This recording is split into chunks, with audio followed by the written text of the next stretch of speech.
The panel appeared in an instant, and Lin Chia's voice abruptly stopped. A virtual lottery wheel materialized between him and the little boy. Unlike previous wheels, this one had only 2 sections.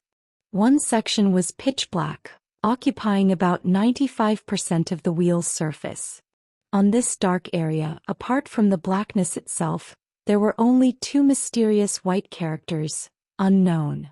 The other section, though smaller in proportion, was the only white area on the entire wheel with something written on it.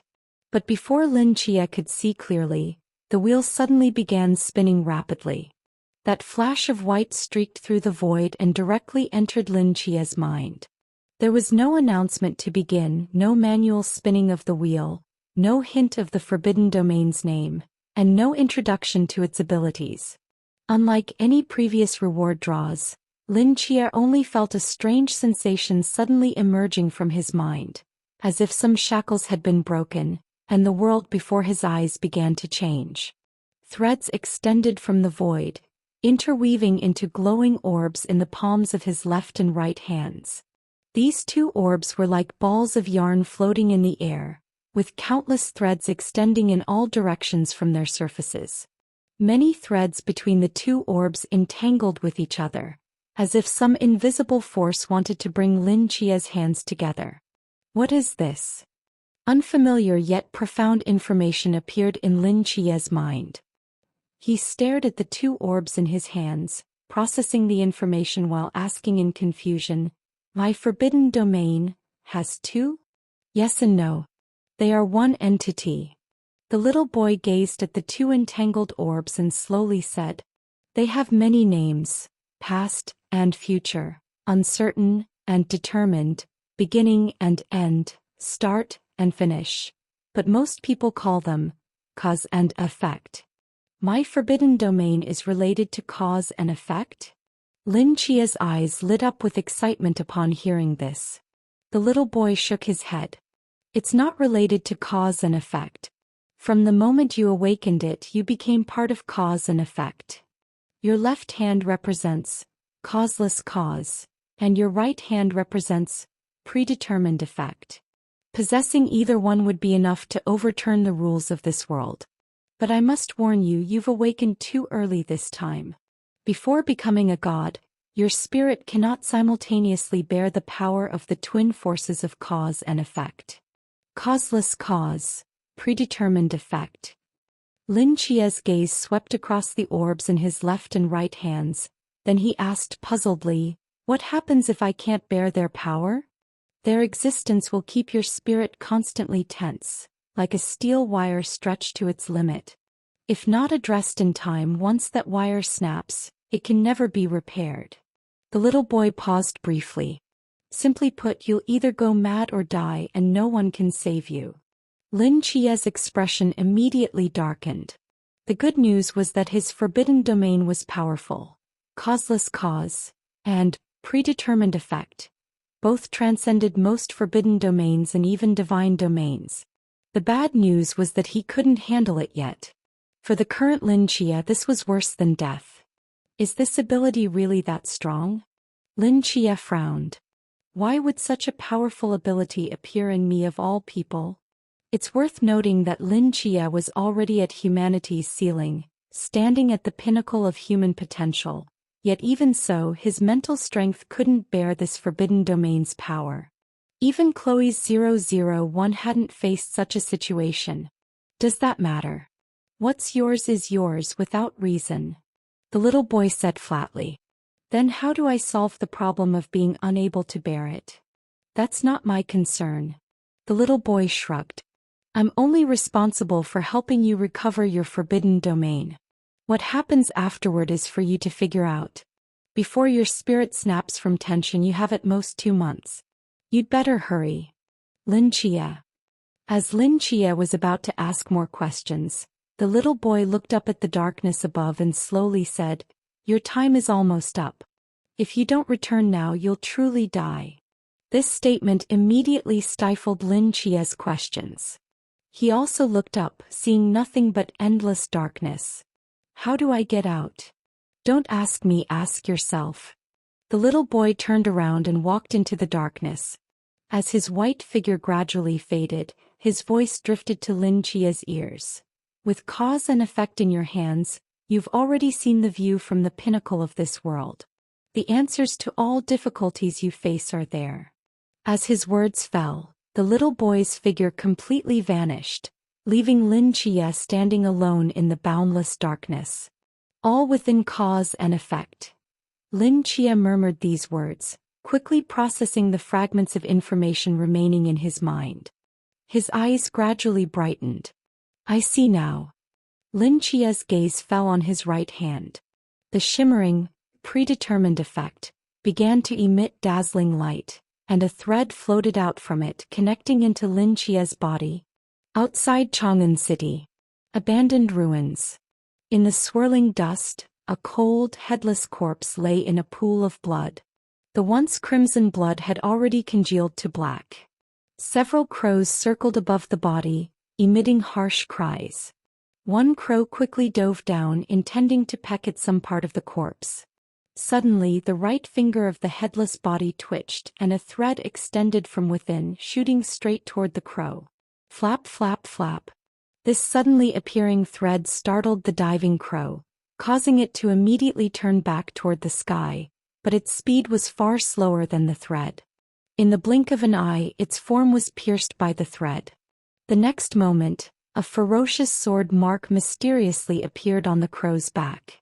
A blood-red flower splattered out, and it immediately lost all signs of life, plummeting to the ground. Simultaneously on the ground, the sword mark that had originally pierced through Lin Chia's heart vanished into thin air. The headless Lin Chia slowly stood up from the ground, looked around, then began moving toward another corner of the ruins. Finally, beneath a huge rock, he retrieved his own head and placed it on his severed neck. A second thread extended out, quickly binding to a heavy section of city wall. With a thunderous boom, a sword mark suddenly cut this wall into two sections, collapsing it to the ground. Huff! Lin Chia let out a long sigh. He touched his neck where the fatal beheading wound had disappeared. He looked down at his right hand, where an orb filled with threads appeared, emitting a mysterious glow in the night sky. So this is predetermined effect. Lin Chia hadn't fully processed his ability information yet, but from the current concept, it seemed he could manipulate established consequences to change some events that had already occurred. For example, the 3 fatal wounds left by chaos. A sword through his heart, a sword splitting his body, and a sword beheading him. He used the power of established consequences to transfer them to the crow and the thick wall. The former blocked the sword through his heart, and the latter blocked the beheading sword. Lin Chia could clearly sense that damage transfer was only a small part of the established consequences ability, but he hadn't fully processed the information about these 2 abilities yet. He still needed more time to explore. After transferring 2 fatal wounds, Lin Chia looked down at his chest.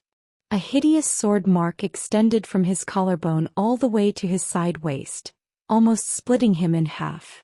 Just as he was about to use established consequences to transfer this wound, his hand suddenly paused in midair. After a moment of hesitation, he withdrew his ability and didn't erase this wound. After being trapped and nearly killed by chaos twice, Lin Chia's heart was filled with rage. This feeling of frustration and powerlessness was something he absolutely didn't want to experience a third time. But chaos had an unpredictable ability to manipulate people's hearts, so he had to remain vigilant about everything happening around him. The little boy had clearly stated that he wouldn't save him again. If he died next time, he would truly die. This sword mark that penetrated his body was a warning he left for himself. He wanted to use the pain and scar to constantly remind himself, to forever remember the lessons from these 2 experiences. Boom! A muffled rumble came from the distance. Lin Chia turned to look, his eyes narrowing slightly. Chaos. Lin Chia picked up the Amano Murakumo sword that had fallen to the ground. The broken blade clearly reflected the cold light in his eyes. As his figure gradually departed, A murderous intent soared to the sky. It's time we settle our accounts properly. Surging flames gathered outside Chang'an City, like a miniature blazing sun, emitting terrifying light and heat in the night sky. At the foot of this scorching sun, a red-haired girl's teaching robe fluttered in the fierce wind. Chloe rose with the wind, pointing her right hand at the enormous willow tree. The miniature sun above her head spewed out a brilliant pillar of fire, instantly piercing hundreds of willow branches. Miserable howls came from the willow tree's crown as countless human legs rapidly moved to one side, carrying the entire massive tree body away from this attack. Chloe snorted coldly, just about to make another move when the willow tree's crown suddenly began to squirm. The next moment, a large amount of prismatic mist sprayed out from the pale faces, directly engulfing a patch of land around them. Chloe's figure was also swallowed within it. Cough, cough. Chloe coughed lightly, her peripheral vision scanning the colorful mist around her, her brows tightly furrowed. What the hell is this? Chloe raised her fingertips, and a gust of wind spread from beneath her feet, trying to blow away the prismatic mist. But this mist was made of some unknown substance. No matter how the air flowed, it showed no signs of dispersing. The willow tree's roar came from a certain direction in the mist. Chloe suddenly turned her head to look, her figure rising with the wind, flying toward that direction. At that moment, a blurry figure came flying toward her from the mist. Chloe's eyes narrowed, and a fireball with a radius of tens of meters instantly erupted. But the next moment, a fireball of the same size rolled out from the mist. The two fireballs collided, and the red flames almost burned the entire sky. Chloe's brows immediately furrowed as she saw another version of herself slowly walking out of the mist, shock appearing in her eyes. "You've got to be kidding me." Drops of fresh blood dripped from the spear tip. Huitzubing barely stood straight, looking toward the battlefield of smoke and intermittent flashes of fire, his expression somewhat grave. "Yuran's proxy is indeed troublesome, but in this era she's just a little girl who hasn't grown up yet," Gong Yongwan said with a light laugh. "You're already at the end of your rope. With just her, there's no way to turn the situation around." Huitzubing didn't speak. The wounds on his back continued to seep blood, turning his entire body into a bloody figure. His face grew increasingly pale, and even the hand holding his spear was trembling. As his gaze gradually turned cold, Gong Yongwan's body suddenly began to distort, as if an invisible giant hand was squeezing and tearing at her body. At the same time, the blood-covered Huitzubing suddenly flew forward. A thick bolt of lightning struck down from the sky, weaving into a purple radiance at the tip of his spear. As he thrust the spear forward, a roaring lightning dragon surged straight ahead for several miles, blasting several distant hills into pieces. Electric arcs danced through the dust. Through the hazy smoke, Gong Yongwan's figure unhurriedly walked out. Half of her body had been blasted into a bloody mist by this spear attack, but the smile at the corner of her mouth hadn't diminished in the slightest. Even on the verge of death, you can still unleash an attack of this magnitude, worthy of being humanity's first ceiling-level expert. As Gong Yongwan praised him, countless willow branches surged out from the flesh of her shattered half-body, quickly covering the wound and reconstructing into a half-human, half-willow monster body. An eyeball grew from the willow branches at the end of her palm, staring intently at Huitzubing before her. Unfortunately, this body has already absorbed part of Kujuan and is no longer mortal flesh. Killing her won't be so easy. Forcing himself to thrust his spear forward, Huitzubing felt everything before him blur. He barely supported his body with the shaft of his spear as his consciousness gradually sank into darkness. He bit his tongue hard, struggling to maintain awareness. Before he could regain clarity, Gong Yongwan's figure had already flashed to his front. She stomped heavily on his chest, the terrifying force directly sending him flying dozens of meters, crashing into the ruins of Chang'an City Wall. Huitzubing violently coughed up a mouthful of blood, his life force gradually weakening, his face as pale as paper.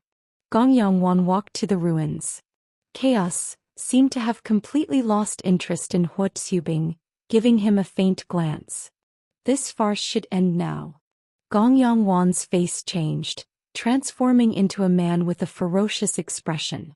A sharp bird cry sounded from her palm.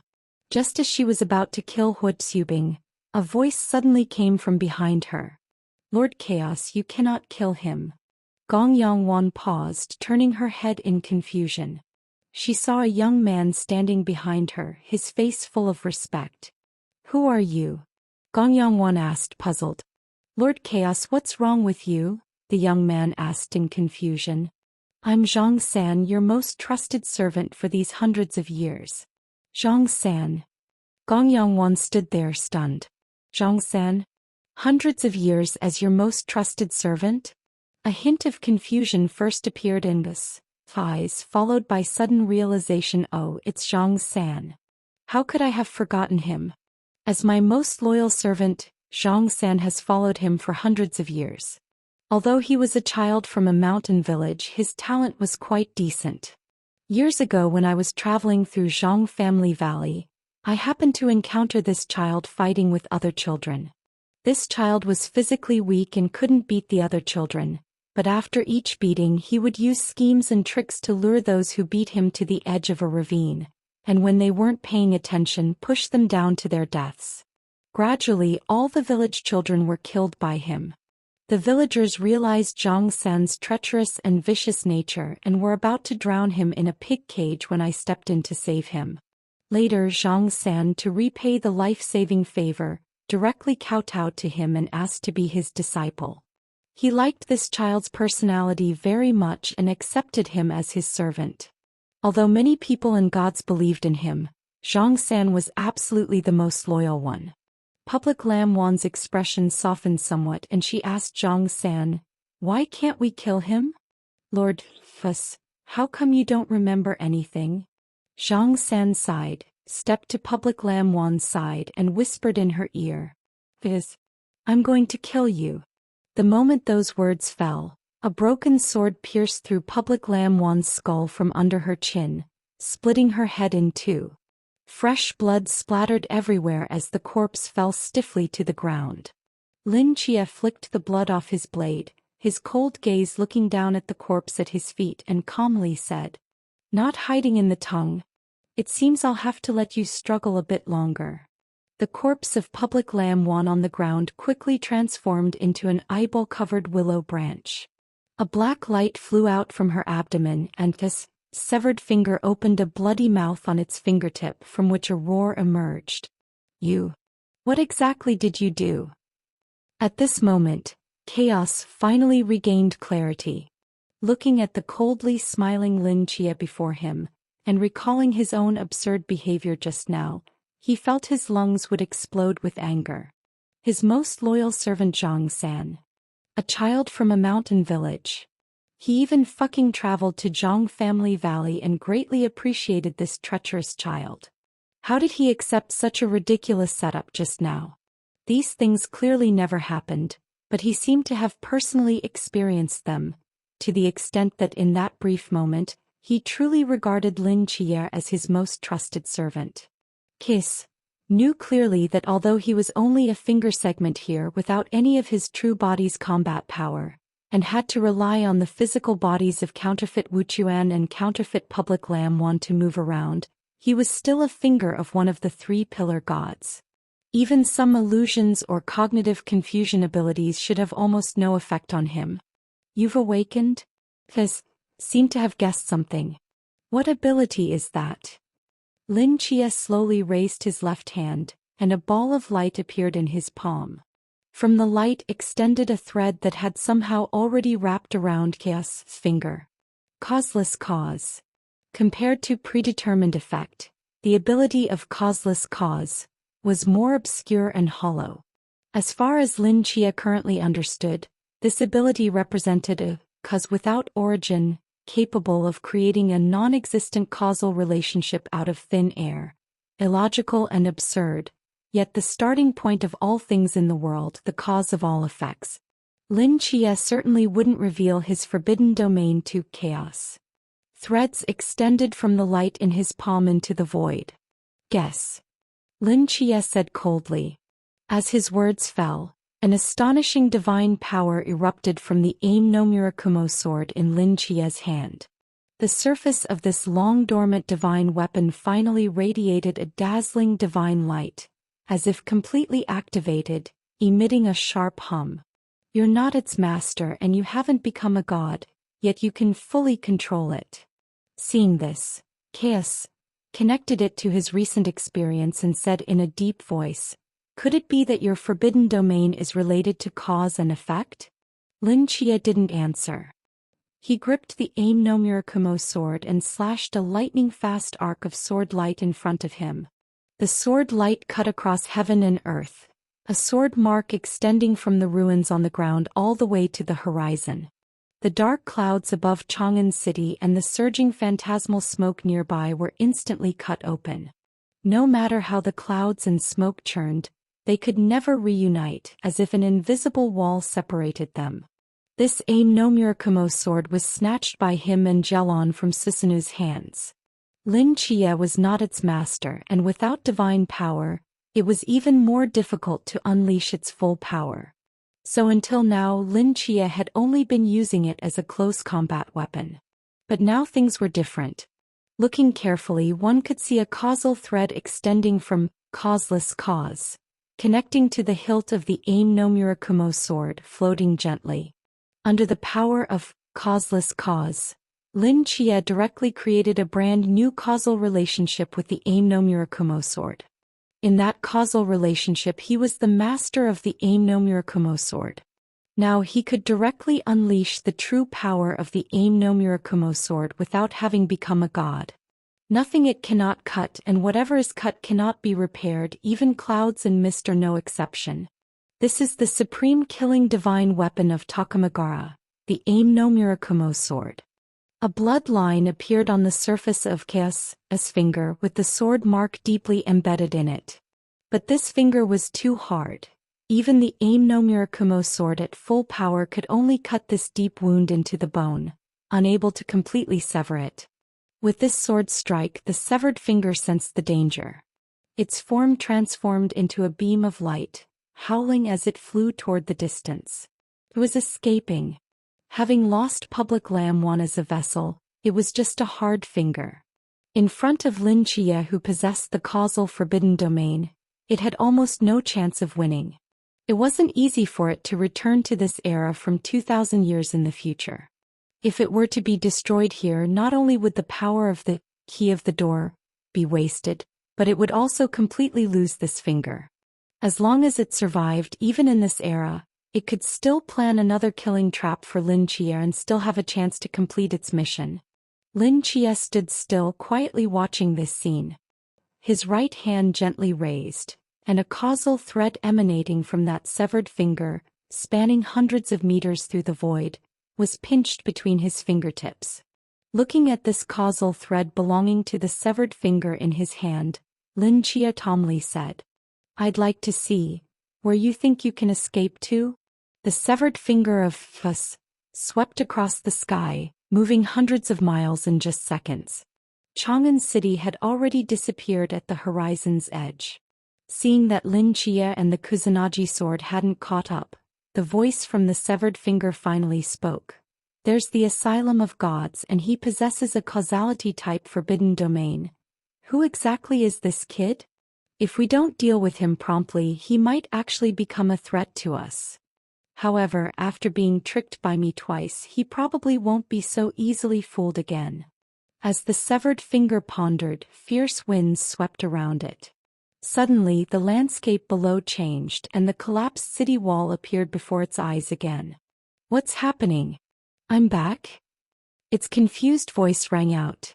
In the rising dust, a young man stood in the depths of the ruins holding the Kusanagi sword, looking up at it with eyes calm as an abyss. "How did you do this?" "There wasn't any space-time fluctuation along the way," the finger asked gravely, already guessing it had fallen into some ability of Lin Chia's with almost no chance of escape. Two people destined to meet will always meet again no matter how far apart they are. Isn't that right? Lin Chia calmly replied.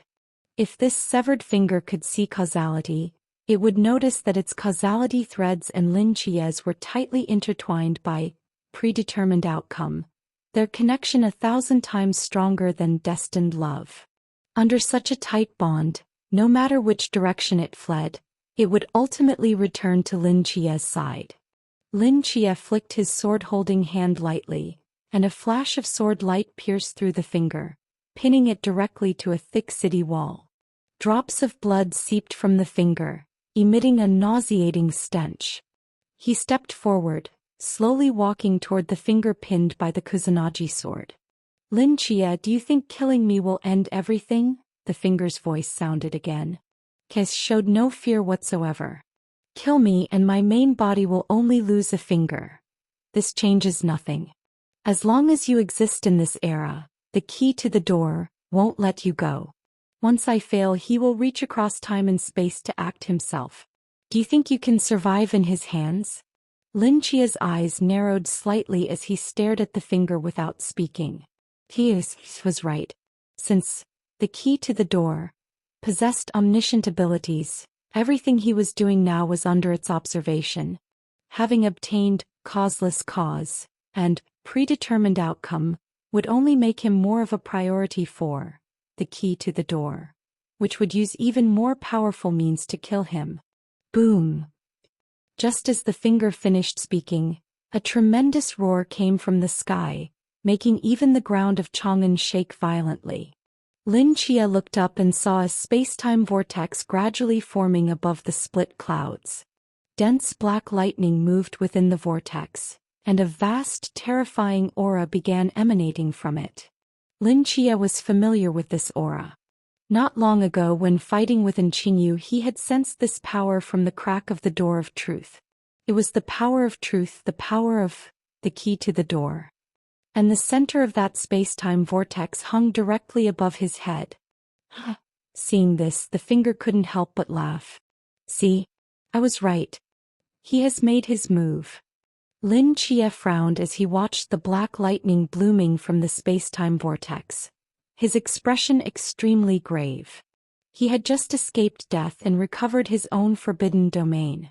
If he were to be killed now by the key to the door, across the river of time, everything would be meaningless. He absolutely could not die here.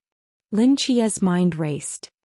He glanced at Chang'an City behind the wall, then transformed into a streak of light, rushing toward the wilderness away from the city.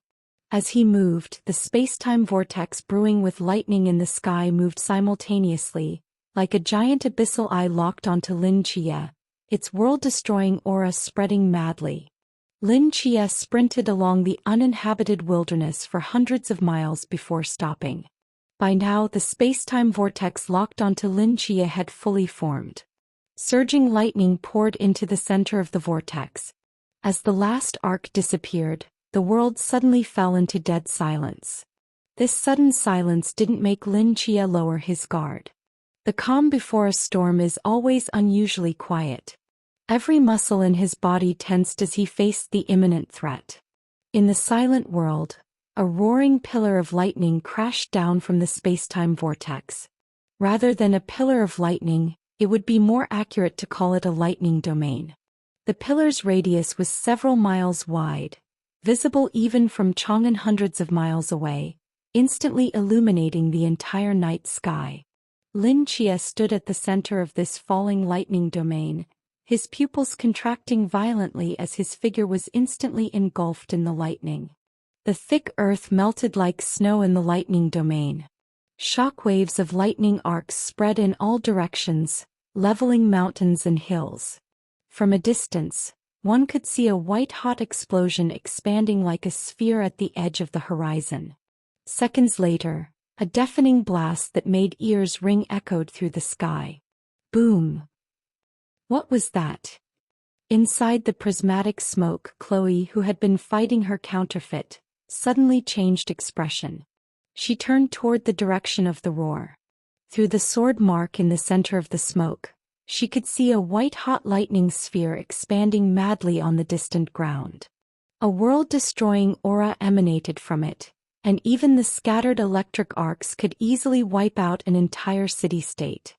Who's there? Chloe's pupils contracted slightly. She didn't know where that lightning domain came from, but judging by its aura, even 10 of her combined couldn't survive that explosion. It was simply not something humans could resist. While she was distracted, the counterfeit that had been fighting her suddenly changed direction, rapidly retreating into the prismatic smoke and disappearing in an instant. Seeing this, Chloe was about to give chase, but after a moment's thought she changed direction and rushed straight toward the willow tree. The two figures gradually disappeared into the surging smoke. Chang'an City Wall. In the aftermath of the lightning domain's impact, dust charged with electricity danced in the air, with static electricity running through the atmosphere. In the devastated ruins, the bloodied Hu Tsubing slowly opened his eyes. Looking at the scorching lightning sphere in the distance, his expression was extremely grave. He used his spear to support himself, staggering to his feet and slowly moving toward the lightning. Lin Jie, he muttered weakly while coughing. Surging lightning poured into the human world from the center of the spacetime vortex, with an aura of destruction filling every corner of heaven and earth. In the blazing, dazzling lightning explosion field, a figure firmly held his stance, one palm pressed against the ground. A thread of cause and effect extended from predetermined outcome, connecting him to the earth. Half of all the lightning striking his body was transferred to the ground beneath him. Because of this, the soil under him was dissolving at an alarming rate in the lightning field. In just a few breaths, Lin Jie had no idea how many meters he had sunk. The remaining lightning crashed onto his physical body, nearly tearing him apart. Unprecedented pain surged through his mind. Even the damage transfer of predetermined outcome had its limits. Key of the Gate spared no cost in this attack across the river of time, determined to eradicate him in this era. It didn't matter that he was merely at the human ceiling level. Even if the supreme deities like Queen Mother of the West or the Jade Emperor were here, they would have almost no chance of surviving this lightning strike. Facing an attack of this magnitude, Lin Jie's ability to transfer 50% of the damage was already his limit. If not for his primordial spirit body being far stronger than ordinary supreme deities, even with 50% damage reduction he would certainly have died. But even so, Lin Jie couldn't hold on much longer. His body gradually hunched under the bombardment of the lightning field. Large patches of charred black appeared on his skin. Lin Jie breathed heavily while his mind raced. This won't work. If this continues, even the primordial spirit body will be shattered. What other options are there?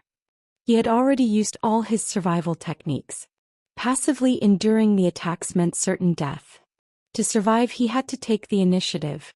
But not only was he separated from Key of the Gate by the entire river of time, even if he could find its true form with his current human ceiling level strength, trying to kill Key of the Gate would be nothing but a fool's dream.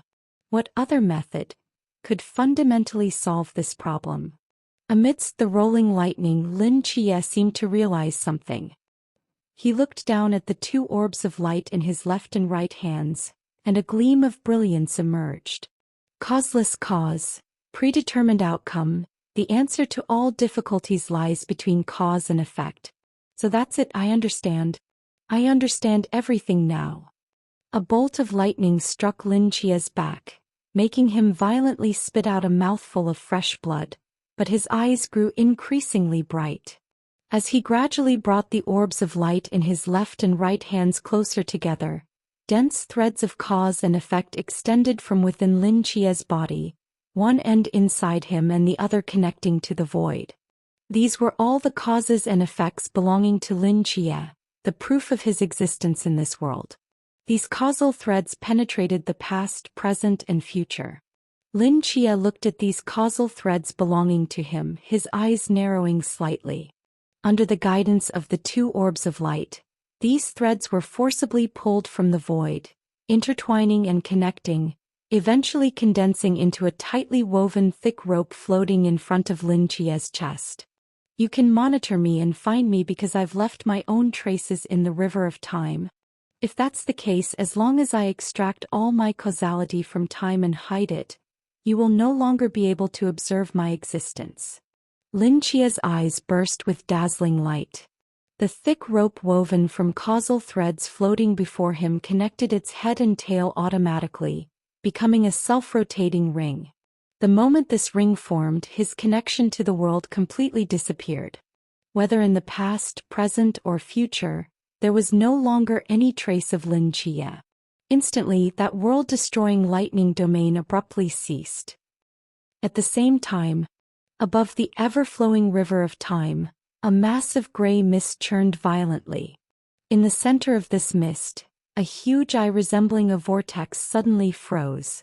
This eye hung at an infinitely distant point above the river of time. Even if someone stood on the river of time and looked up, they would only see something as tiny as a star.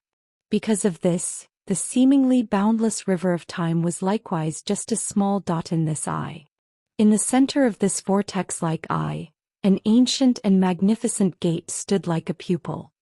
A deep, light exclamation came from within the eye.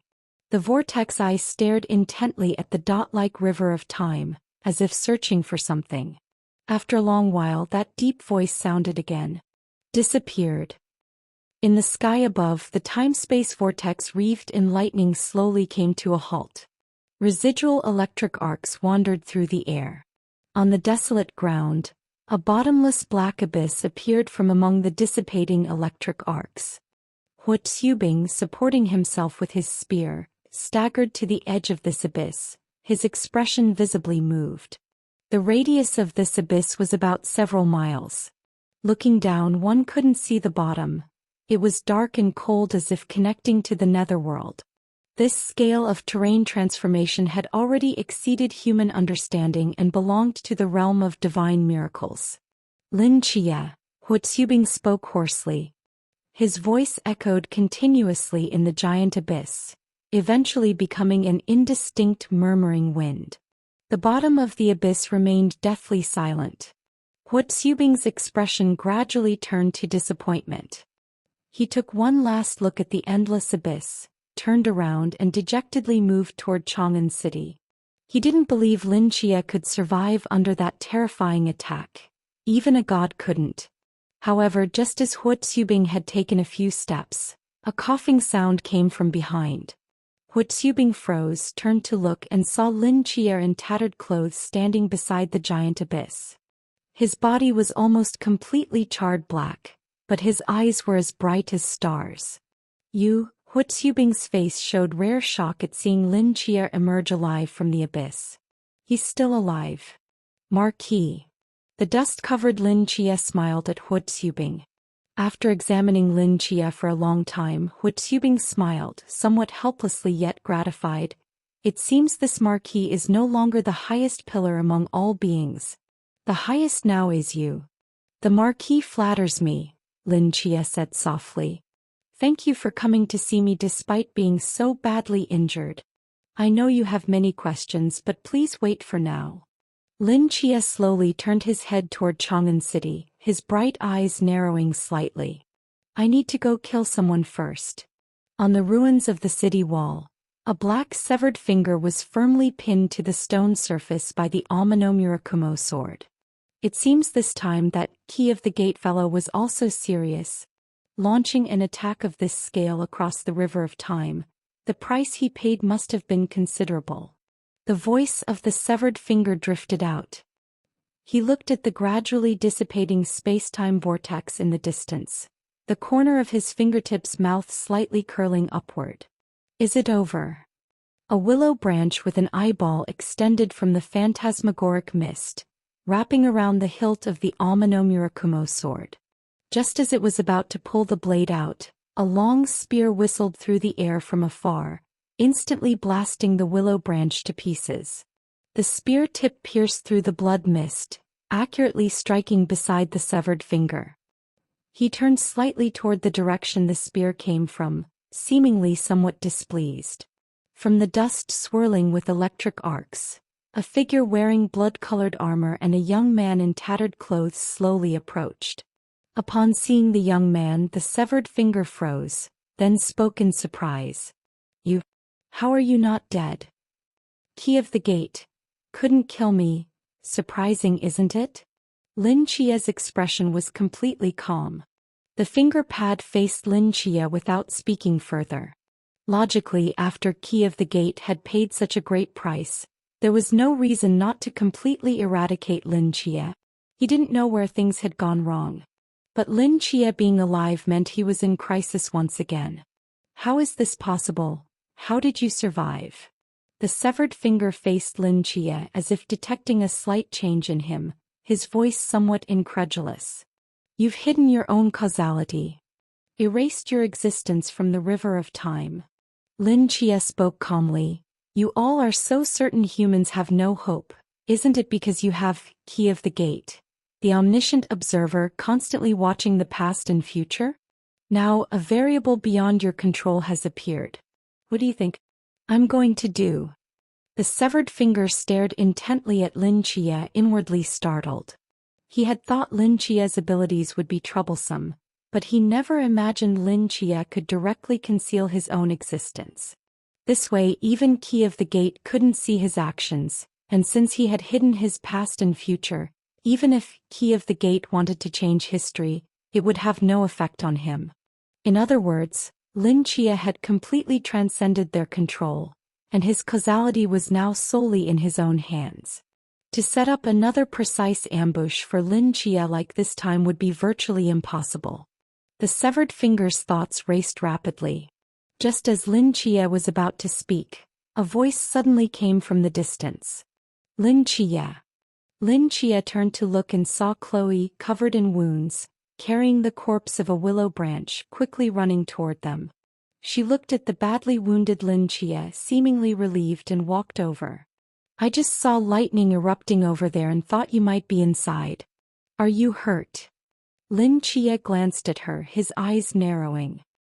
He flicked his finger, and the Amino sword violently pulled free from the severed finger, whistling through the air, instantly piercing through Chloe's heart. A blood-red flower burst forth and disbelief appeared in Chloe's eyes. She stared blankly at the indifferent Lin Chia, seemingly unable to understand why Lin Chia would kill her. "The same trick won't fool me twice. Drop your schemes, kiss." Lin Chia gripped the Amino sword as it spun back to him, his gaze returning to the severed finger before him, walking toward him step by step. Meanwhile, Chloe's body lying in the pool of blood bizarrely transformed into a willow branch with an eyeball, staring fixedly in their direction. "You saw through it so quickly?" The severed finger had planned to use the same trick, using Chloe to ambush Lin Chia when he let his guard down. He even had the fake Chloe pick up a willow branch to increase credibility. After all, this was his last resort. But he never expected Lin Chia to act so decisively this time, giving him no opportunity for a counterattack. Appearances can deceive, but causality cannot. Lin Chia stood before the severed finger, a cold gleam appearing in his eyes. He stepped on the lower half of the severed finger, immediately creating a huge crater in the ground. Amidst the rising dust, Lin Chia slowly spoke. Listen well. You can't kill me, neither can Key of the Gate. Since I've survived, I will eventually collect on our grudges with interest. Since I've returned to this era, becoming a variable hidden from your control, I won't leave empty-handed. Whatever you fear most, that's exactly what I'll bring to you. From today onward, I, Lin Chia, will be the nightmare of your Cthulhu pantheon. As his words fell, Lin Chia's foot suddenly exerted force, releasing a surge of power. With a thunderous boom, the severed finger beneath his foot was crushed into a bloody pulp. "Marty, help me burn him. Don't leave even a speck behind." Lin Chia slowly spoke. Huitsubing nodded slightly, curling his finger, and a burning flame quickly flew over from the distance, instantly engulfing the bloody mess. The crackling sound of burning arose and a foul stench spread out. The two of them stood before the flames, waiting until the fire consumed the last trace of blood, and finally peace returned to heaven and earth. Cough, cough, cough. A red-haired girl wearing a clerical robe slowly approached from the distance. The phantasmagoric mist dissipated bit by bit behind her. Her fair face was now covered in dust as if she had been through a fierce battle. Have you seen my counterfeit? Chloe asked as she walked up to Lin Chia and Huo Xubing. Lin Chia pointed to the willow branch corpse nearby. Seeing this, Chloe sighed in relief. Where's Thison? Lin Chia asked. That willow tree monster? Chloe shrugged. I killed it. Without those counterfeits interfering, its true form seemed quite fragile. That's good. A glimmer of dawn rose from the edge of the horizon, dyeing the pitch-black night sky a pale white. The faint sunlight swept across the blood-colored walls of Chang'an and the three wounded figures on the ruins, stretching their shadows long. What are your plans now? Huo Xubing asked. Lin Chia stared at the gradually dissipating flames, and after a long silence slowly spoke. I want to make some preparations in this era. To stop the Cthulhu? Chloe thought for a moment. Those things are truly terrifying. Do you have any ideas? I'm still thinking about the specific plan. However, I may need help from both of you. Those monsters seek to destroy all life. This marquis naturally cannot stand idly by. Huo Xubing said solemnly. Lin Chia, whatever you need this marquis to do, just say it. Count me in too. Chloe said seriously. If everyone is killed, then there will be no more faith in this world. Lin Chia's gaze swept over Huo Xubing and Chloe. In the light of dawn, the corner of his mouth slightly curved upward. Good. The turmoil in Chang'an City had subsided. As the morning sun shone upon the palace walls, the vermilion palace gates opened, and a group of dozens of cavalry galloped out, sweeping through the ravaged streets and heading straight toward the city gates. As their hooves crossed the shattered ruins of the city wall, they saw a massive willow tree corpse lying on the ground. A young man holding a broken sword gently waved it, causing the dense pustules on the trunk to burst open, and many unconscious figures flowed out. How's the situation? Asked the badly wounded Huo Xubing sitting on a boulder. It's fine. Chloe, killing this tree first was the right decision. If we had waited any longer, they would have been drained completely. Lin Chia examined these people's bodies. All those who were replaced are here. Judging by the numbers, the army of 30,000 hasn't lost any personnel. Hearing this, Huo Xubing's expression relaxed and he let out a long sigh. Lin Chia's gaze swept over each of the unconscious figures. Zhan Yuwu, Yan Zhong, Gong Yangwan, Wu Quan. Perhaps because they had been separated from that liquid, Wu Quan's eyelashes trembled slightly as he lay on the ground, and moments later he slowly opened his eyes. What is? Wu Quan stared at the azure sky above for a long while before slowly sitting up. Seeing the large number of unconscious people around him and Kuzhuan's corpse nearby, he froze in place. Brother Chia, what happened? Looking at Wu Quan's bewildered face, Lin Chia smiled helplessly. Just as he was about to speak, a voice came from behind him. Why am I here? Gong Yangwan sat up from the ground while shaking her head. Seeing the blood-covered Huo Xubing opposite her, she immediately frowned. Huo Xubing, what did you do to me? Huo Xubing glanced at her, seemingly too lazy to explain. Following their awakening, Zhan Yuwu, Yanzhong, and others also regained consciousness. Seeing the willow monster and the broken Chang'an city wall before them, they were completely dumbfounded. Report. The sound of galloping horses came from within the city. Lin Chia and the others turned to look and saw a group of armored soldiers arriving at the ruins. The leading general's gaze swept across the surroundings, finally resting on Huo Xubing, and respectfully announced. By His Majesty's decree, the champion marquis is permitted to establish the Zhenyi, independent from the imperial court, responsible for suppressing and eliminating supernatural evils in the world. Personnel within the Bureau shall only be subject to the Director's authority.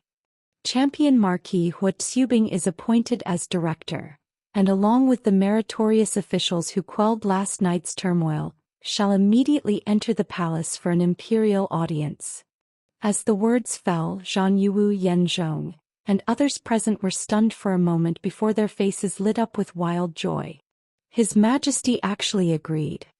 When Hu Tsubing had previously proposed that Zhenyi be independent from the imperial court, Zhang Yuwu and Yenzhong thought he was insane. They believed the emperor would never agree to such an absurd condition. But now the emperor had actually agreed. Joy appeared on Lin Chia's face. The successful establishment of Zhenyi meant that history hadn't been rewritten by his presence, and everything was still on track. Did that mean his appearance was actually part of history? Thinking carefully, without his appearance, us wouldn't have brought Kujuan to this era. Without this calamity in Chang'an, Emperor Wu of Han might not have agreed to Hu Tsubing's request, and Zhenyi might never have been established. Was his return to this era predestined? Was it precisely because of his existence as the cause that all subsequent effects occurred? Lin Chia seemed to realize something as he looked down at the two orbs of light in his palm, his eyes brightening slightly. Cause and effect, cause and effect. Could it be? While Lin Chia was deep in thought, Hu Tsubing's perpetually furrowed brow finally relaxed. He stood up and bowed to the messenger. I shall depart for the palace immediately. Marquis, we have prepared several swift horses for you. Please don't keep His Majesty waiting, the commander said politely. Hu Tsubing nodded and looked at Lin Chia and Chloe beside him. Would you two accompany me? Lin Chia and Chloe didn't refuse. Lin Chia was simply curious about what Emperor Wu of Han looked like, while Chloe was still thinking about establishing a religion in the Han dynasty. They mounted their horses alongside Hu Tsubing. Hiya! The three figures galloped across the ruins, along Chang'an's widest and most magnificent road, heading straight toward the palace gates. The cold winter wind swept across the land, making their robes flutter loudly. It's the champion Marquis. The Marquis has returned. The Marquis killed those monsters. Thank you, Marquis, for saving our lives. Thank you, Marquis, for saving our lives. Seeing Hu Tsubing enter the city, surviving citizens knelt on both sides of the street, shouting while heavily knocking their foreheads against the ground. Their voices surged like waves across the entire city. Seeing this, Hu Tsubing's expression became complex. He turned to look at Lin Chia riding beside him. I didn't help much last night. Chang'an's survival through this calamity is all thanks to you. Lin Chia, rest assured, after the audience with His Majesty, I will report truthfully and let all people know of your achievements. The Marquis needn't do so, Lin Chia smiled.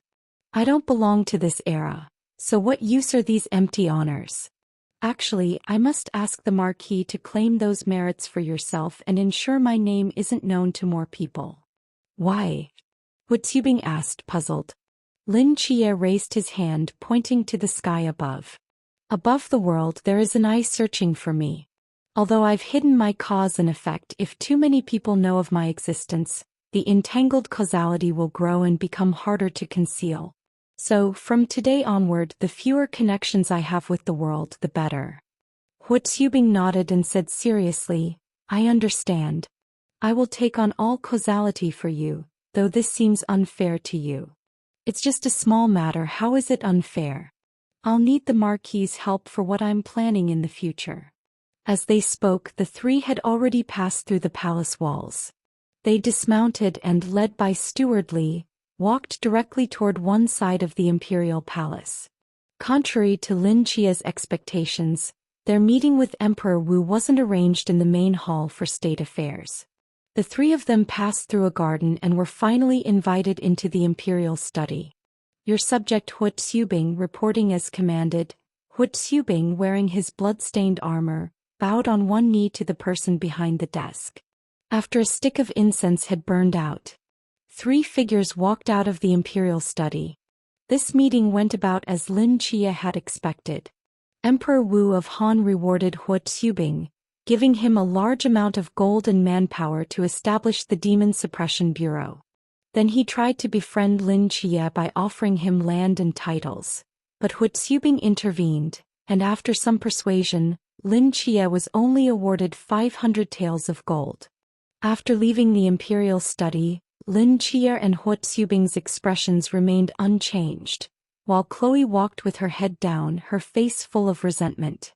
You should give up on establishing a religion in the Han dynasty. Your ideology isn't suitable for this place, Lin Jie said, finding Chloe's expression somewhat amusing as he tried to comfort her. Sigh, Chloe replied helplessly. The Han dynasty has a vast population and territory.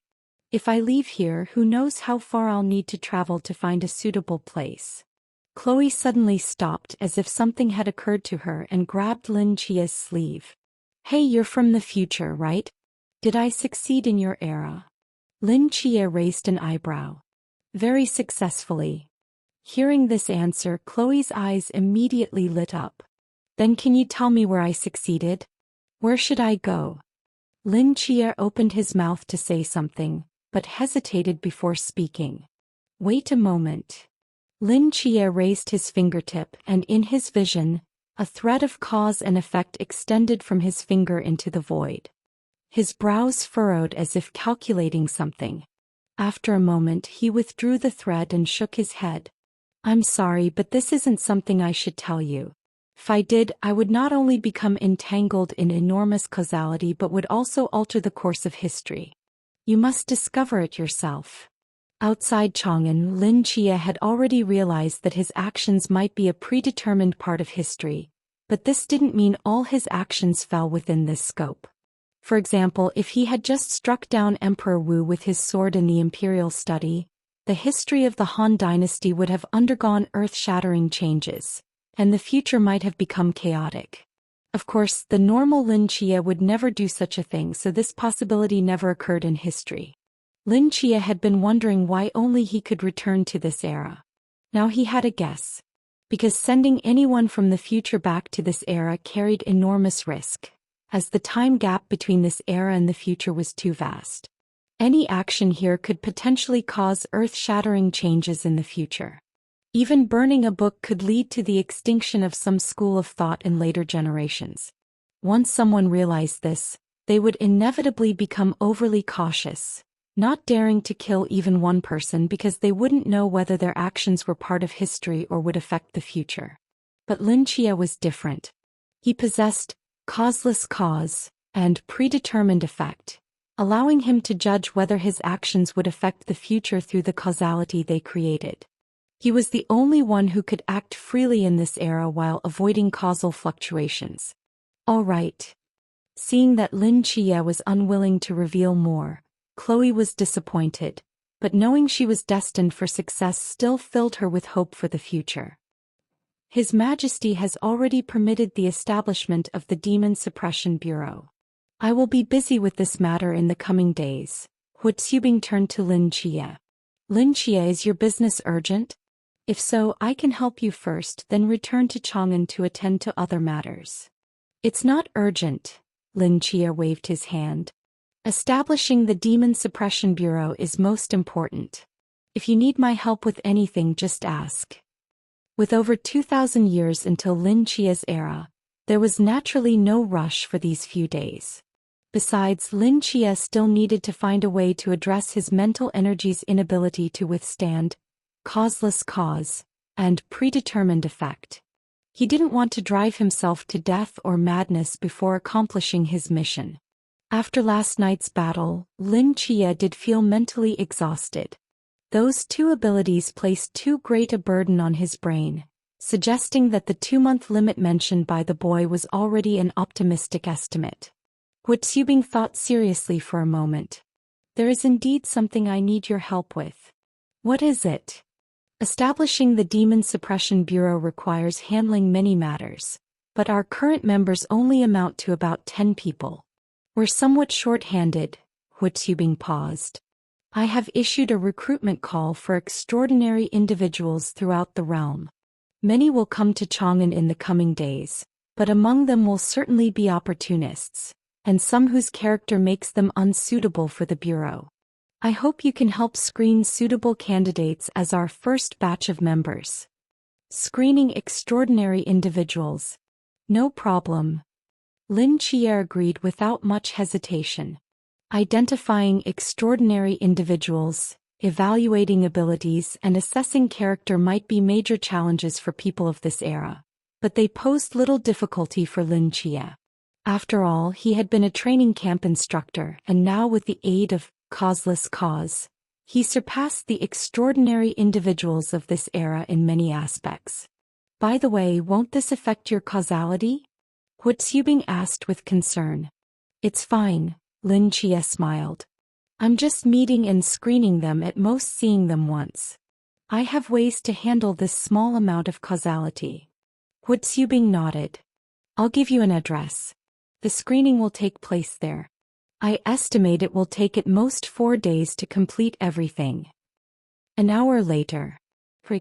The heavy mansion gate was slowly pushed open. Dried leaves scattered across the ground were stirred by the wind. Withered branches grew crookedly in the courtyard. Cobwebs and rat holes covered the corners of the walls and rooms. There was no sign of life as far as the eye could see. Brother Chia, are you sure? This is the Demon Suppression Bureau? Wu Quan asked with a strange expression as he looked at the ancient mansion that had been abandoned for who knows how long.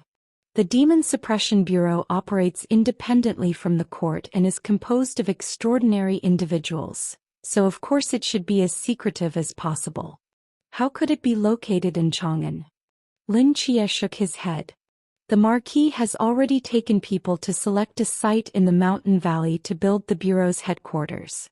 This place is just for selecting extraordinary individuals. The true location of the Demon Suppression Bureau could not be easily revealed to the public. Unless an extraordinary individual truly passed the assessment and became a member, they would never see the real bureau. Therefore, the assessment location had to be set up separately. This mansion was given to Hu Xubing by Emperor Wu years ago, but Hu Xubing didn't accept it then. Now, for the sake of the bureau, he had asked Emperor Wu for it back. Lin Chia, dressed in wintergreen Han clothing with a white jade token at his waist, slowly entered the mansion, his gaze sweeping across the surroundings. Let's clean this place up. Those extraordinary individuals coming for the assessment should arrive soon. Sir, may I ask if the road ahead leads to Chang'an? On the desolate land, a young man carrying a travel pack stopped an old man with a carrying pole and respectfully asked. Yes. Walk another 10 li forward and you'll reach Chang'an, but you'd better detour 5 li from the southeast first. Hearing this, confusion appeared on the young man's face. Why? There's a celestial abyss ahead. If you don't detour early, you'll have to walk along the edge of the abyss through ravines, which is more exhausting. The old man waved his hand, said no more, and walked straight toward the distance. Celestial abyss, the young man murmured. I've never heard of any celestial abyss near Chang'an before. Although confused, he still followed the old man's advice and began to detour southeast. This young man appeared to be about 24 or 25, wearing a dust-covered dark blue robe that made him look like a cultured scholar from a distance. But upon closer inspection, one would notice traces of mending at his cuffs and hem. Although the mender's skill was quite excellent, there were still subtle color differences. He adjusted his heavy pack higher on his back, wiped the sweat from his brow, and walked step by step toward the scorching sun. After some time he climbed a small mound and looked back to see a massive abyss indeed situated in the distance, its inner walls exceptionally smooth, like an endless deep hole with no bottom in sight. Such a divine wonder near Chang'an. Shock appeared in the young man's eyes. He couldn't imagine how such a massive, profound abyss had formed. After resting briefly, he set off again toward Chang'an. Several hours later he finally arrived at the foot of Chang'an. Strangely, a large section of Chang'an's city wall had collapsed for some reason. Many laborers were busy rebuilding the wall, and a group of armored soldiers stood at the original gate position, checking everyone entering the city. Brother, what exactly happened in Chang'an? The young man standing in line couldn't help asking the man in front of him. I don't know either, but on my way here I heard Chang'an was attacked by some powerful evil spirit, and it was the champion Marquis who intervened to prevent a great disaster. The man looked around and said quietly, "Did you see that celestial abyss outside the city? They say that was also the Marquis's work." That abyss was man-made? Shock appeared in the young man's eyes. "Humph, that's the Marquis for you. Is there anything he can't do?" Champion Marquis. The young man murmured this name, admiration appearing in his eyes. Seeing the young man's interest in the champion Marquis, the man's lips curled slightly upward. After hesitating for a moment, he mysteriously leaned toward the young man's ear and said somewhat proudly, "Brother, to tell you the truth, I came to Chang'an this time to join the Marquis." Join the Marquis? The young man was stunned.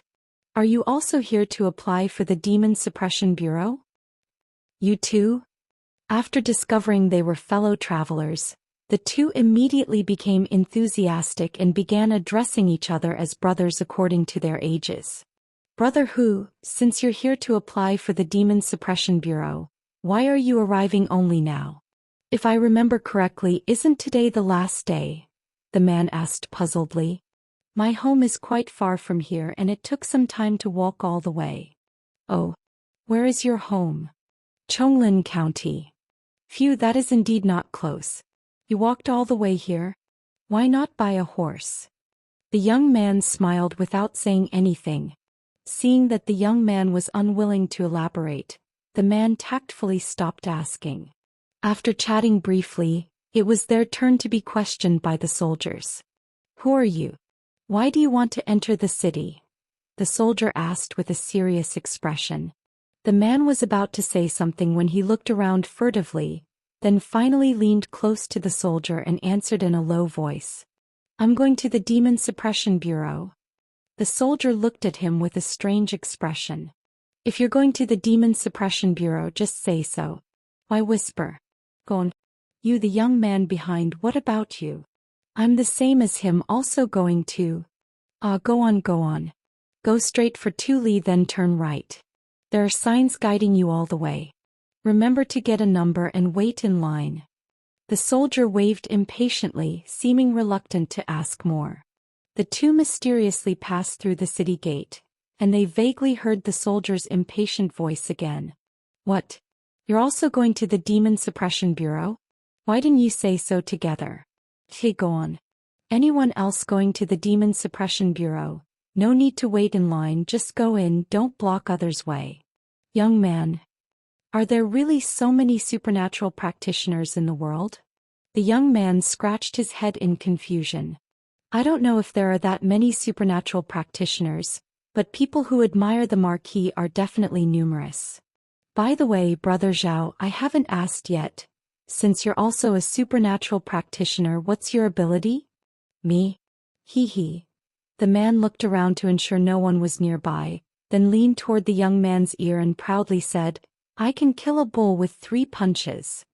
The young man's mouth twitched slightly and he finally forced a smile and politely praised, "Brother Zhao is truly mighty." "Ah, it's nothing. What about you, Brother Hu?" I'm not as good as Brother Zhao. I can't even kill a bull." The man looked at the young man with pity, patted his shoulder and with a knowing expression said meaningfully, "Brother Hu, being a supernatural practitioner isn't important. It's the thought that counts. Brother Zhao, let's hurry over. I see the line of applicants already extends into the street." "What?" The two proceeded as the soldier had directed, and indeed saw many eye-catching signs along the way. Supernatural practitioners applied 2 Li ahead. Turn right ahead. 1 Li from the application site, approximately 200 people in line. Estimated wait time 2 hours. Time is precious as gold. Don't waste your time or others. If you're not a supernatural practitioner, please go to the street across for a bowl of mung bean soup, then return the way you came. The two joined the end of the queue and seeing the dense crowd ahead, the man sighed helplessly and turned to the young man. "Brother Hu, there are too many people. Why don't you go back? Practice more and come back next year when you can kill a bull. The young man shook his head. It's fine, I can wait. The man stopped persuading him. The two stood in line, inching forward as the bright sunlight gradually slanted westward, bringing them closer and closer to the mansion. Brother Hu, this isn't so slow after all. People keep turning back, probably giving up. Seeing that it was almost his turn, joy appeared on Zhao's face. The young man was about to say something when a young man with a cold face walked over from the front, wearing a jade tablet at his waist inscribed with the characters, Demon Suppression. You, what's your ability? Wu Chuan approached Zhao with an expressionless face. You're from the Demon Suppression Bureau, right? Zhao mysteriously leaned toward his ear. I can kill a bull with 3 punches. Wu Chuan glanced at him and silently extended his hand, pointing to the street across. Go drink mung bean soup and get lost after you finish. Hearing these words, Zhao was stunned on the spot. Why? Being able to kill a bull with 3 punches doesn't make you an extraordinary person. Come back when you can kill 10 with 1 punch, Wu Chuan said indifferently. Zhao wanted to say something more, but a mysterious force suddenly blocked his mouth. Like a marionette, he automatically turned and walked toward another street, unable to break free no matter how hard he tried. After dismissing Zhao, Wu Chuan walked up to the young man surnamed Hu. You, what ability do you have? The young man opened his mouth and said something in a low voice. Wu Chuan's eyes narrowed slightly as he carefully examined the young man. Do you know that lying here is punishable by beheading? I know. Wu Chuan nodded, walked past the young man and began questioning the next person. With Wu Chuan's preliminary screening, the queue quickly shrank by more than half. In less than half an incense stick's time, the young man successfully entered the residence. Led by a soldier, he passed through the immaculate front courtyard and finally stopped in front of a study. At this moment there was only one person ahead of him and everything suddenly became quiet. Boom! A muffled thunderous sound came from the study, causing even the ground beneath his feet to shake violently, startling him. Then the courtyard fell into dead silence again. For some reason, standing in front of this study, the young man's heart suddenly became nervous. You.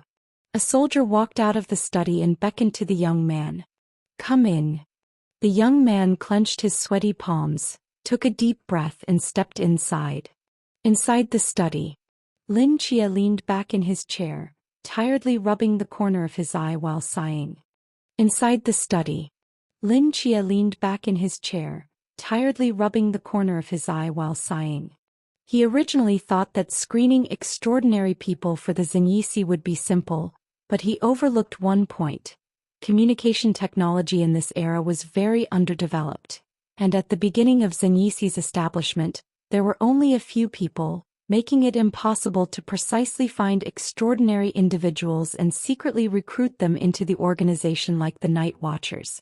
In this era, to quickly gather a group of extraordinary people, the only way was to indiscriminately spread the news that Hu Xubing was about to establish the Zhenyici, making it known throughout the land.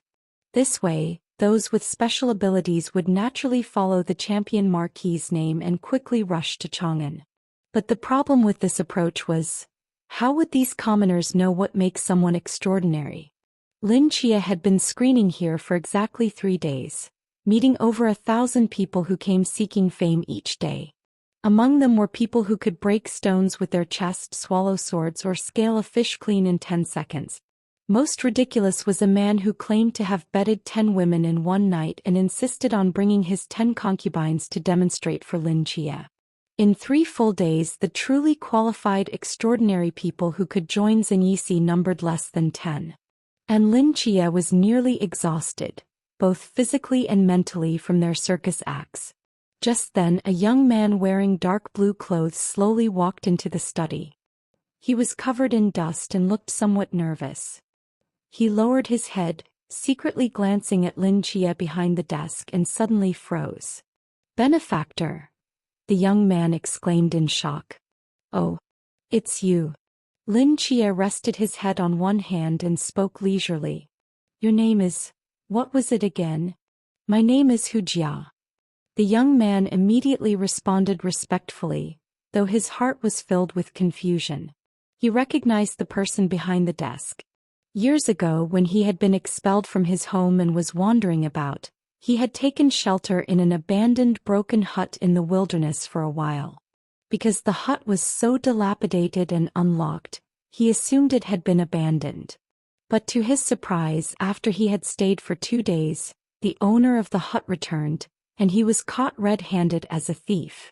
The hut's owner was a hunter named Zhang San, who had been trapped on the mountain by heavy snow for several days before returning. He initially wanted to drag Hu Jia to the authorities, but after hearing about his past, Zhang San showed mercy, allowing him to stay for a few days and even giving him some clothes and food. It was because of Zhang San's charity that he survived the harsh winter. Before leaving, he kowtowed several times to Zhang San, regarding him as his life-saving benefactor and keeping him in his heart. Time flew by, and when he returned to that broken hut years later, Zhang San was gone. He thought he would never have the chance to repay his benefactor, but unexpectedly he met him here again. "Benefactor, why are you here?" Hu Jia asked, both surprised and delighted. "Why I'm here can be explained later. Let's talk about you first." Lin Chia picked up his brush, glanced at him and asked, "You're an extraordinary person? What's special about you?"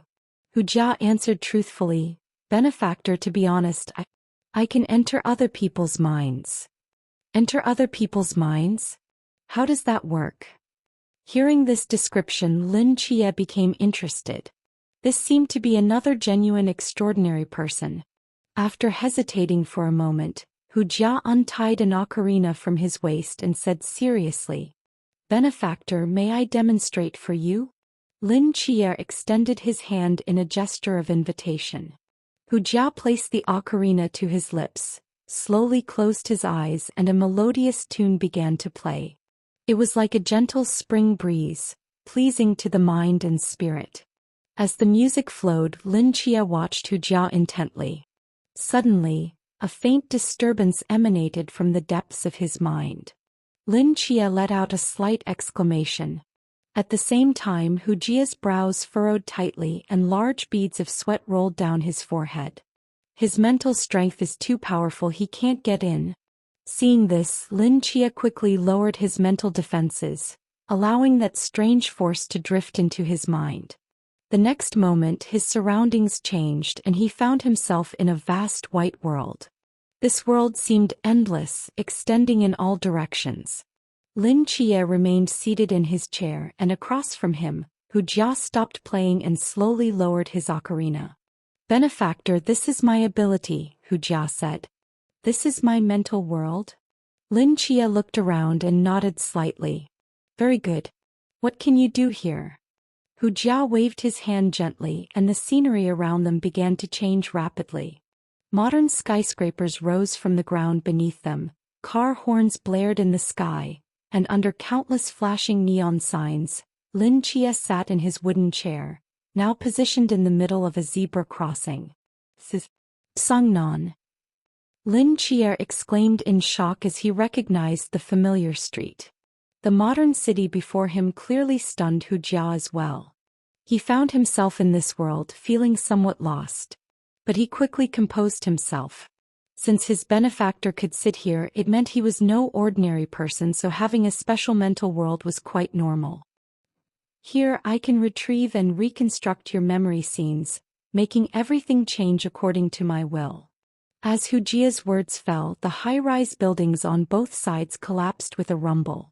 Amidst the rising dust, Chang'an City slowly emerged, intersecting with this modern city, creating a strange sense of disconnection.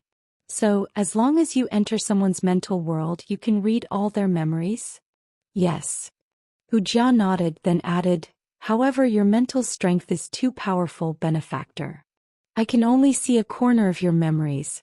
If someone's mental strength is weaker than mine, I can see everything." Manipulating the mental world, Lin Chia murmured, "What are the consequences of doing this?" The mental world is the foundation of a person's thoughts and memories. If I manipulate it, their behavior will unconsciously change. I can make them act according to my wishes, or I can distort this world at will, turning them into madmen. Hearing this, Lin Chia frowned. All this happens without the owner of the mental world being aware? If their mental strength is weaker than mine, they won't notice anything unusual. What a powerful forbidden domain. As long as his mental realm was high enough, he could silently manipulate others' behaviors or even thoughts through music. Although it couldn't cause physical harm, this invisible, intangible mental damage was far more terrifying than physical attacks. Wait. This ability. He seemed to have seen it in the Night Watchman's top-secret files. While Lin Chia was pondering hard, Hu Jia lowered his head as if struggling with something. Finally, he took a deep breath and slowly spoke. Benefactor, my ability actually has another function, but I've never told anyone about it. What is it? I can make someone's spirit live forever. Spiritual immortality? Though I call it immortality, it's just my speculation. But if a person's life comes to an end, I can transfer their entire mental world into my own.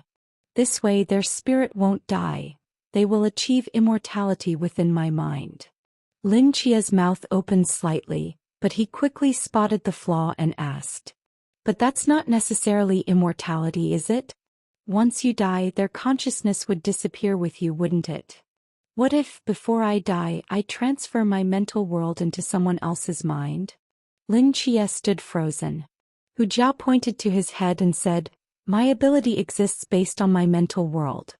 As long as I don't die suddenly, I can transfer my spirit into someone else's body, achieving spiritual immortality by constantly changing physical vessels. The shock on Lin Chia's face grew more intense. There was no mistake. Using sound for mental infiltration, manipulating, controlling, and distorting others' mental worlds without their awareness. As long as his mental strength was vast enough, any creature with self-consciousness would submit to his control. Emperor of Domination was the Emperor of Matter, then Hu Jia's ability was the ruler of the mind. I don't know if anyone else in the world has this ability, but I've given it a name, Hu Jia slowly said. I call it Tsinyu. Indeed. Forbidden Domain Sequence 025, the Sixth King Domain. Tsinyu. The Night Watchman's archives contain numerous records about the Sixth King Domain. This ability, almost a spiritual dominion, could rival the Emperor of Domination. But its weakness was that its applicable scope was far more limited than the Emperor of Domination. Tsinyu controlled the mind, but outside human society its power was useless. Moreover, the destructive power it could cause in direct combat was inferior to the Emperor of Domination. However, the Night Watchman's archives never mentioned the concept of spiritual immortality. Lin Chia guessed that if this aspect were added, Tsinyu's rating would likely rise another level, at least on par with the Fifth King Domain, Eternal Beauty. Lin Chia had thought that in this era where forbidden domains had just appeared, some highly dangerous forbidden domains or king domains should be rare. Yet now, Emperor of Domination, Eternal Beauty, and Tsinyu had all appeared consecutively and all around him, which was truly unexpected. Benefactor. Seeing Lin Chia silent for so long, Hu Jia cautiously asked, am I qualified to join the Demon Suppression Bureau? Yes. Lin Chia nodded decisively. Let's talk outside. The two returned from the mental world. Hu Jia staggered back a step, his face somewhat pale. Lin Chia's mental power was too vast. Even though he hadn't revealed any sense of pressure, Hu Jia instinctively felt the danger. Just staying briefly in his mental world had almost drained Hu Jia's mental energy. Lin Chia slowly stood up from the wooden chair, picked up a jade token from beside him, and walked toward Hu Jia, his wintergreen Han robe swaying gently with his steps. Congratulations, from now on, you are a member of the Demon Suppression Bureau. Lin Chia handed him the jade token. Hu Jia took the token. On the front were the three large characters for Demon Suppression Bureau. He turned it over, and on the smooth, mirror-like surface, two characters appeared without any trace of artificial carving, as if they had naturally grown on the jade, perfectly formed. Benefactor. Seeing Lin Chia silent for so long, Hu Jia cautiously asked, "Am I qualified to join the Demon Suppression Bureau?" "Yes." Lin Chia nodded decisively. "Let's talk outside." The two returned from the mental world. Hu Jia staggered back a step, his face somewhat pale. Lin Chia's mental power was too vast. Even though he hadn't revealed any sense of pressure, Hu Jia instinctively felt the danger. Just staying briefly in his mental world had almost drained Hu Jia's mental energy. Lin Chia slowly stood up from the wooden chair, picked up a jade token from beside him, and walked toward Hu Jia, his wintergreen Han robe swaying gently with his steps. "Congratulations, from now on, you are a member of the Demon Suppression Bureau." Lin Chia handed him the jade token. Hu Jia took the token. On the front were the three large characters for Demon Suppression Bureau. He turned it over, and on the smooth, mirror-like surface, two characters appeared without any trace of artificial carving, as if they had naturally grown on the jade, perfectly formed. Sunset over the western mountains. After Hu Jia left, another limping woman holding a jade tablet excitedly pushed open the study door, laughing loudly as she staggered away. "I did it! I did it! I'm also a member of the Demon Suppression Bureau now." As her voice gradually faded away, a figure wearing a wintergreen robe walked out from the study. He looked at the empty courtyard and spoke somewhat tiredly. "Wu Quan, that was the last one, right?" "Yes." Wu Quan nodded. The first wave of extraordinary practitioners who heard about the establishment of the Demon Suppression Bureau and came to apply has mostly passed. Starting tomorrow, the number of applicants should decrease significantly. Brother Seven Knights, you can rest now. How many people have we recruited these past few days? 2 at the lamp level, 4 at the pool level, 2 at the river level, 3 at the sea level, and 2 at the boundless level, totaling 13 people.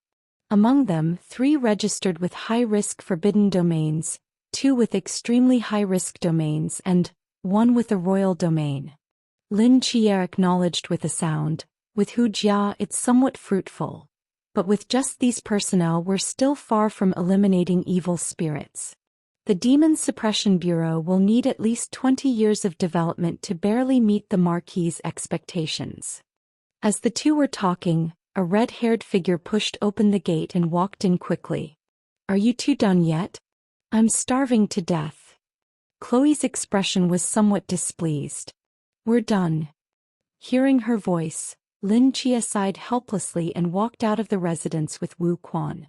The latter raised his fingertip, and a heavy stone lock secured the main gate before they headed toward Sleeve Dance Pavilion together. Since their side-by-side battle several days ago, Chloe's relationship with Lin Chia and Hua Tsubing had noticeably become more familiar. Hua Tsubing had already left the city to find a suitable location for establishing the Demon Suppression Bureau's headquarters, and out of boredom she could only find Lin Chia to pass the time. "If you want to go to Sleeve Dance Pavilion to watch people dance, why not let those missionaries take you in? Why come find us? They are my followers after all. If they keep going to such places with me, they might be corrupted to some extent." Chloe shrugged. "Besides, if they know that I, a holy maiden, frequent Sleeve Dance Pavilion every day, how can I establish my religion in the future?" Lin Chia seemed to remember something. "By the way, I've invited another guest tonight." "Who?"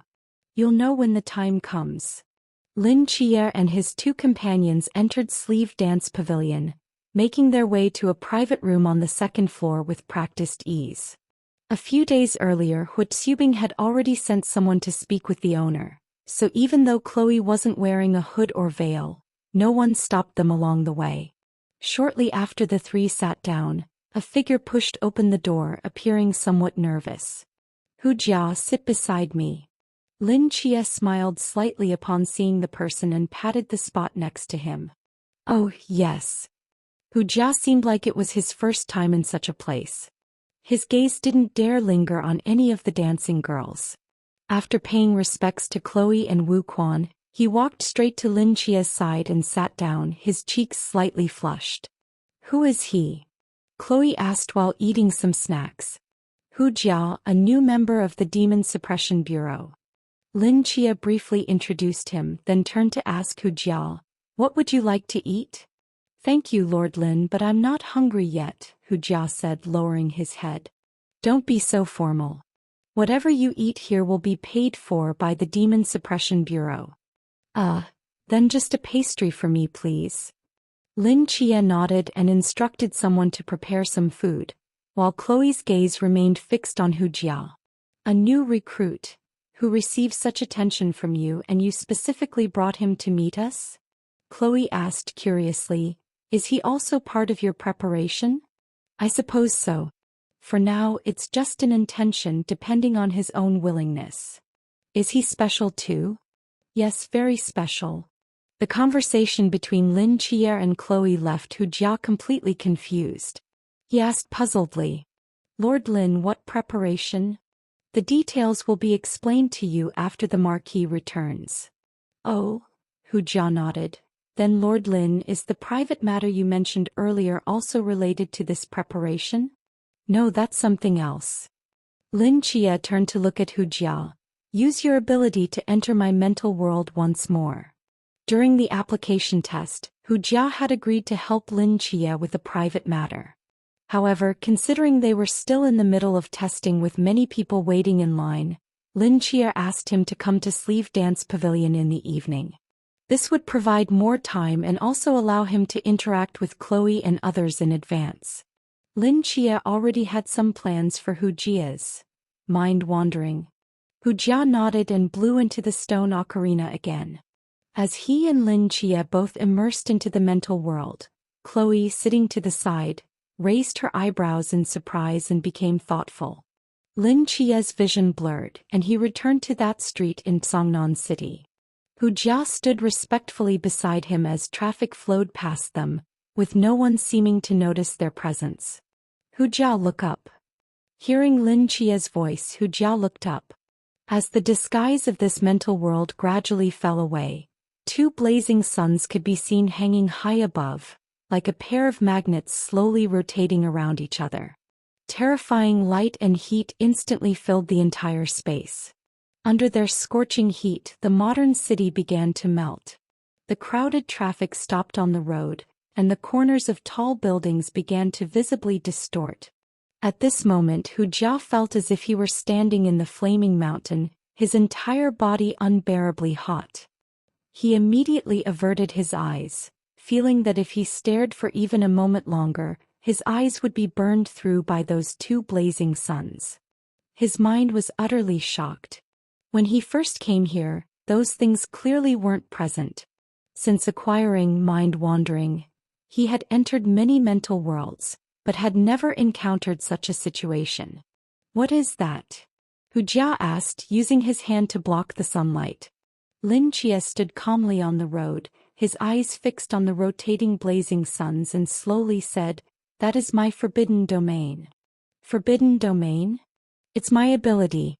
The last time you came, I hid them because I was afraid they would interfere with your demonstration of your ability. Now, you are the first person besides me to see them. In this world, there exists such a terrifying ability? Hu Jia's eyes were filled with shock. Lin Chia didn't answer. He turned to look at Hu Jia and asked instead, tell me, what do you see? I see two suns. What else? What else? Hu Jia was stunned. His gaze swept around as if realizing something. They're about to burn through your mental world? That's right. Lin Chia nodded. This is the favor I need from you. The power of causeless cause and predetermined effect was too strong. As the little boy said, he could clearly feel the pressure they were putting on his mind. The ceiling-level mental strength of humans simply couldn't bear the power of these twins. They were like a pair of scorching suns within reach, causing irreversible damage to his mind. But Lin Chia had just broken through the human ceiling not long ago. Becoming a god within 2 months was simply impossible. He might not even last 2 months in his current state. He needed to solve this problem as quickly as possible, and Heart Wanderer, as the mental sovereign, was perhaps the only forbidden domain that could help him in this era. How can I help with this? Hujia's eyes revealed bitterness. Lord Lin, your abilities and mine aren't even on the same level. If even you can't solve this problem, I certainly can't. Each profession has its specialties. Although my level is higher, you're stronger than me when it comes to mental control. Lin Chia's expression was very serious. Hujia, your ability is far more powerful than you imagine. If even you can't help me, then no one else in this world can. Perhaps Lin Chia's words gave him confidence. Hujia's gaze swept around, his brows furrowed as he began to pace back and forth, lost in thought. After a long while, Hujia gritted his teeth and finally spoke. Lord Lin, given your current situation, I'm afraid there are only two options. Oh? Lin Chia raised an eyebrow. Let's hear them.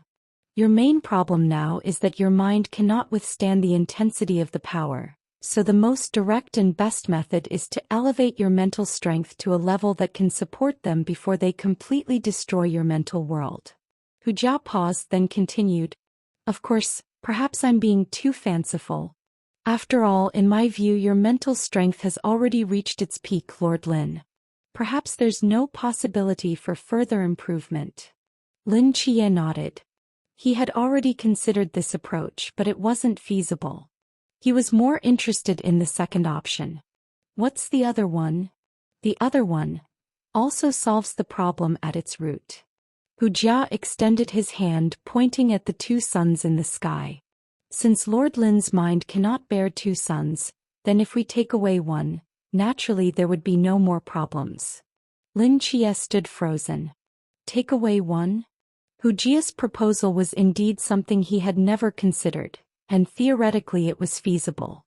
But if he did this, it would mean losing either causeless cause or predetermined effect. Not possible. Lin Chia shook his head. Cause and effect are one entity. If either is destroyed, they will no longer be complete. Lord Lin, not destroy, but take away. Hujia said solemnly. I can separate a part of your mental world, allowing it to exist outside your body. When you possess a stronger mental world capable of supporting both simultaneously, you can take it back. Lin Chia frowned deeply, not answering. Both cause and effect arose because of him, and he naturally didn't want to give up either. Moreover, they were related to his preparations and arrangements for the future. There could be no mistakes. This matter. Let's discuss it later. Hujia and Lin Chia returned from the mental world. The table was already filled with fruits and snacks. Chloe propped her head up with one hand, curiously examining Hujia across from her. Indeed, a special ability. Brother Chia, someone just came to report that the Marquis will return tomorrow after finishing his business, Wu Quan said as he walked in from outside. Lin Chia nodded. When the Marquis returns, it will be time for us to depart. Depart? It seems you already have a plan. Chloe's eyes lit up. Where are we going? What are we going to do? Tomorrow you'll naturally know. Outside Chang'an City. Two fast horses emerged from the billowing dust. Hua Xubing and Zhang Yuwu, wearing armor, stopped beneath the newly built walls of Chang'an, their faces full of fatigue. Yan Zhong walked out from inside the city wall, as if he had been waiting for a long time, and bowed with a smile. Marquis, everything is ready. Still calling him Marquis? You should call him Chief now. Zhang Yuwu wiped the dust from his face and smiled. What is a brute like you know? Doesn't Mark sound more imposing than Chief? Yan Zhong proudly puffed out his chest. In the future, the Demon Suppression Bureau may have generations of chiefs, but there will only ever be one Marquis. Hua Xubing seemed long accustomed to Yan Zhong's elaborate flattery. He quickly dismounted, his expression somewhat solemn. Marquis, has something happened? Is there a problem with the Demon Suppression Bureau's location? Yan Zhong keenly noticed his unusual demeanor. Hua Xubing shook his head. No, the site selection went smoothly. I'll explain the details later. Where is Lin Chia?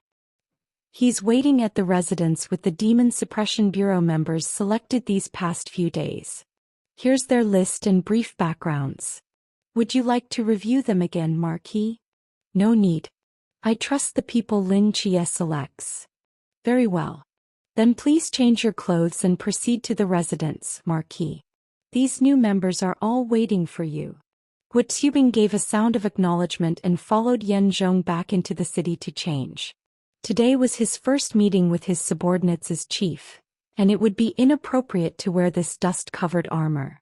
A moment later he changed into a black and gold Marquis robe with subdued brilliance, fastened the Demon Suppression Bureau chief's token at his waist and slowly walked out.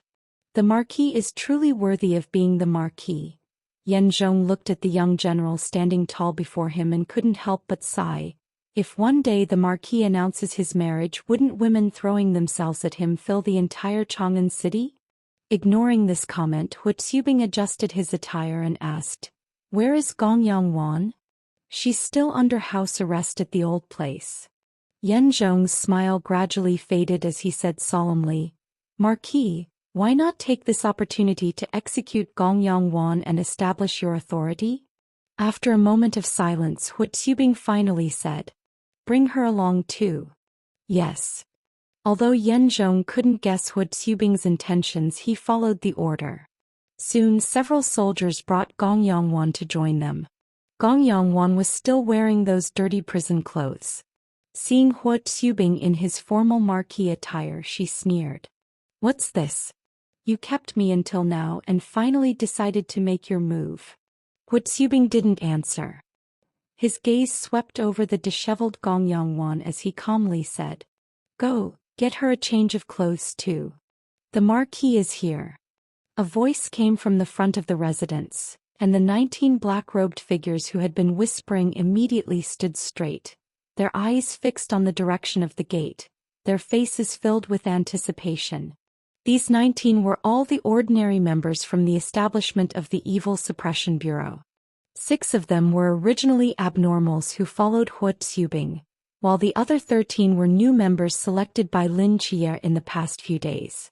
The study door slowly opened. Lin Chia, wearing that wintergreen Han robe followed by Wu Quan and Chloe, gazed toward the main gate. Except for Hu Jia, his connections with these new members were fabricated using causeless cause. So in each of their perceptions Lin Chia played a different role. This didn't matter though, since with just a thought from Lin Chia, these fabricated connections would disappear, and they would completely forget Lin Chia's existence. Creak. The gate opened and several figures walked in. Leading them was Hu Xubing wearing his Marquis robes, accompanied by Zhang Yuwu and Yan Zhong. Looking further back, Lin Chia let out a surprised sound. Behind the 3 men, Gong Yangwan walked gracefully in an elegant cyan dress, her black hair tied up with a jade hairpin. If one ignored the occasional sharpness in her gaze, she looked like a gentle and virtuous lady from a noble family, completely different from before. "Now she's starting to resemble that person," Lin Chia couldn't help but remark. Indeed, clothes make the person. Gong Yangwan, having shed those dirty prison clothes, was definitely a standard beauty. He had seen the Gong Yangwan from 2,000 years later wearing court attire on the National Destiny Island. Though there was still a big difference in temperament, they already looked very similar. Over thousands of years she hadn't aged at all. Gong Yangwan's formal appearance also indicated that Hu Xubing had abandoned the idea of killing her, which was undoubtedly good news. "Greetings to the Chief Director." "Greetings to the Chief Director." All 19 members of the Evil Suppression Bureau knelt on one knee in salute, glancing at the young general in his Marquis robes with admiration written all over their faces. "Rise," Hu Xubing said calmly. Everyone quickly stood up. Hu Xubing's gaze swept over them as his deep voice rang out. This Marquis established the Evil Suppression Bureau to gather the power of abnormals throughout the land, to eliminate evil spirits, and to protect the people's well-being. Hu Xubing's voice echoed throughout the courtyard as everyone quieted down to listen attentively. Lin Chia and Wu Quan stood behind the threshold of the study, watching this scene with an indescribable sense of satisfaction. Brother Chia, does this count as witnessing history? Wu Quan couldn't help asking. It does, Lin Chia smiled slightly. We not only witnessed history but were once part of it, though no one will remember that in the future. In modern society more than 2,000 years later, who could imagine that this small residence with barely 20 people was the original form of the Night Watchers? In this era, having the foresight to establish the Evil Suppression Bureau was already an extremely rare thing, and to accomplish this required both formidable strength and extraordinary courage, which the young Hua Tsubing possessed. This was why Hua Tsubing was so revered in later generations. He could truly be called the founder of all Night Watchers, and his title as the first sealing was well deserved. We have been blessed with heaven-bestowed powers, so we must give back to the world. Hua Tsubing clasped his hands before his chest and bowed slightly to everyone before him. I ask all of you to join this marquis in suppressing evil spirits in these chaotic times and restoring peace to the world. We swear to follow the marquis to death. Suppress evil spirits in chaotic times, restore peace to the world. Everyone's voices rang out loud and clear, their chests heaving with excitement, their eyes filled with passion. Behind Hua Tsubing and the others, Gong Yangwan's eyes calmly swept over these blood-boiling figures, her expression unchanged, as if everything before her was irrelevant to her. Without fanfare, without the clamor of gongs and drums, after a simple ceremony, this ancient organization that would span 2,000 years of human history was quietly established without anyone noticing. You Wu, first take them to receive their salaries and weapons. You two come with me. After giving simple instructions, Hua Tsubing led Yen Zhong and Gong Yangwan directly toward the study where Lin Chia was. As the study door slowly closed, Lin Chia noticed Hua Tsubing's solemn expression and asked curiously, "Marquis, what happened?" Hua Tsubing took a deep breath and said gravely, "Lin Chia, do you remember a few nights ago when that giant willow released a large number of spores into the sky?" "I remember. What about it?" "The situation is not good," Hua Tsubing said in a deep voice. "On my way back to Chang'an, I received urgent reports that those willow monsters have appeared all over the Han dynasty. They should be offspring left behind before it died." Lin Chia narrowed his eyes. "Offspring? Do they have the same abilities as it?" "Basically similar, but weaker. They can also release colored smoke, but the range is very small and they can't copy abnormal abilities, only ordinary people. Their combat power isn't high, roughly equivalent to a third realm abnormal. But the problem is there are too many of them. Just from the urgent reports I've received these past few days, there are at least 50, not counting those in more remote areas where messages haven't had time to arrive yet. It's said that these willow offspring copying ordinary people have already caused great unrest in various places, even showing signs of forming armies." Hearing this, everyone in the room frowned. Lin Chia asked puzzlingly, "Strange, logically speaking, when its main body was killed by Chloe, these offspring should have disappeared too. That's what this marquis is truly worried about." Hua Tsubing's expression was extremely serious. There are also urgent reports claiming that, in places other than Chang'an, giant willow monsters have appeared as well. Whether in terms of size, smoke coverage area, or ability to copy abnormals, they are identical to the one we encountered that night. "You mean there are other Kuzans?" Lin Chia exclaimed in shock. "How is that possible? Didn't Cus bring only one? But if that's the case, why didn't it bring them all to Chang'an to kill me?" After Lin Chia finished speaking, as if realizing something, he suddenly froze in place. "What did you think of?" Hua Tsubing asked. Lin Chia paced silently in the study for a long time before slowly saying, "From the current intelligence, Kuzan has the ability to reproduce a large number of secondary offspring. The abilities of these offspring are significantly weakened in all aspects. But we overlooked one question. Can these offspring reproduce another generation of offspring? Like vampires? Is it possible that what Chloe killed that night wasn't Kuzan's main body, but a first-generation offspring reproduced by the true divine being Kuzan? Otherwise, it doesn't explain why Chloe without laws could kill that Kuzan. The more Lin Chia pondered, the deeper his frown became. He continued pacing around the room, muttering, "If that's really the case, then what you just mentioned, Marquis, about those that can only copy ordinary people, should be second-generation offspring. They come from first-generation offspring that can copy abnormal abilities. Following this reasoning, doesn't it mean that the true Kuzan main body can copy divine beings?" Lin Chia's series of deductions immediately left everyone else in the study confused. Only Wu Chuan, who also came from the future and could understand the vampire example, seemed to grasp part of his meaning, and his expression immediately turned grim. "Wait, are you saying that what I killed that day was actually Kujuan's son? And those spores released before it died are considered the main body's grandchildren?" Chloe asked tentatively.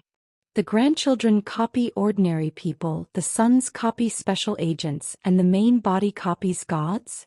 With Chloe's down-to-earth example, Yan Zhong and Hua Tubing also understood Lin Chia's meaning. "Gods? Do gods really exist in this world?" Hua Tubing frowned and asked.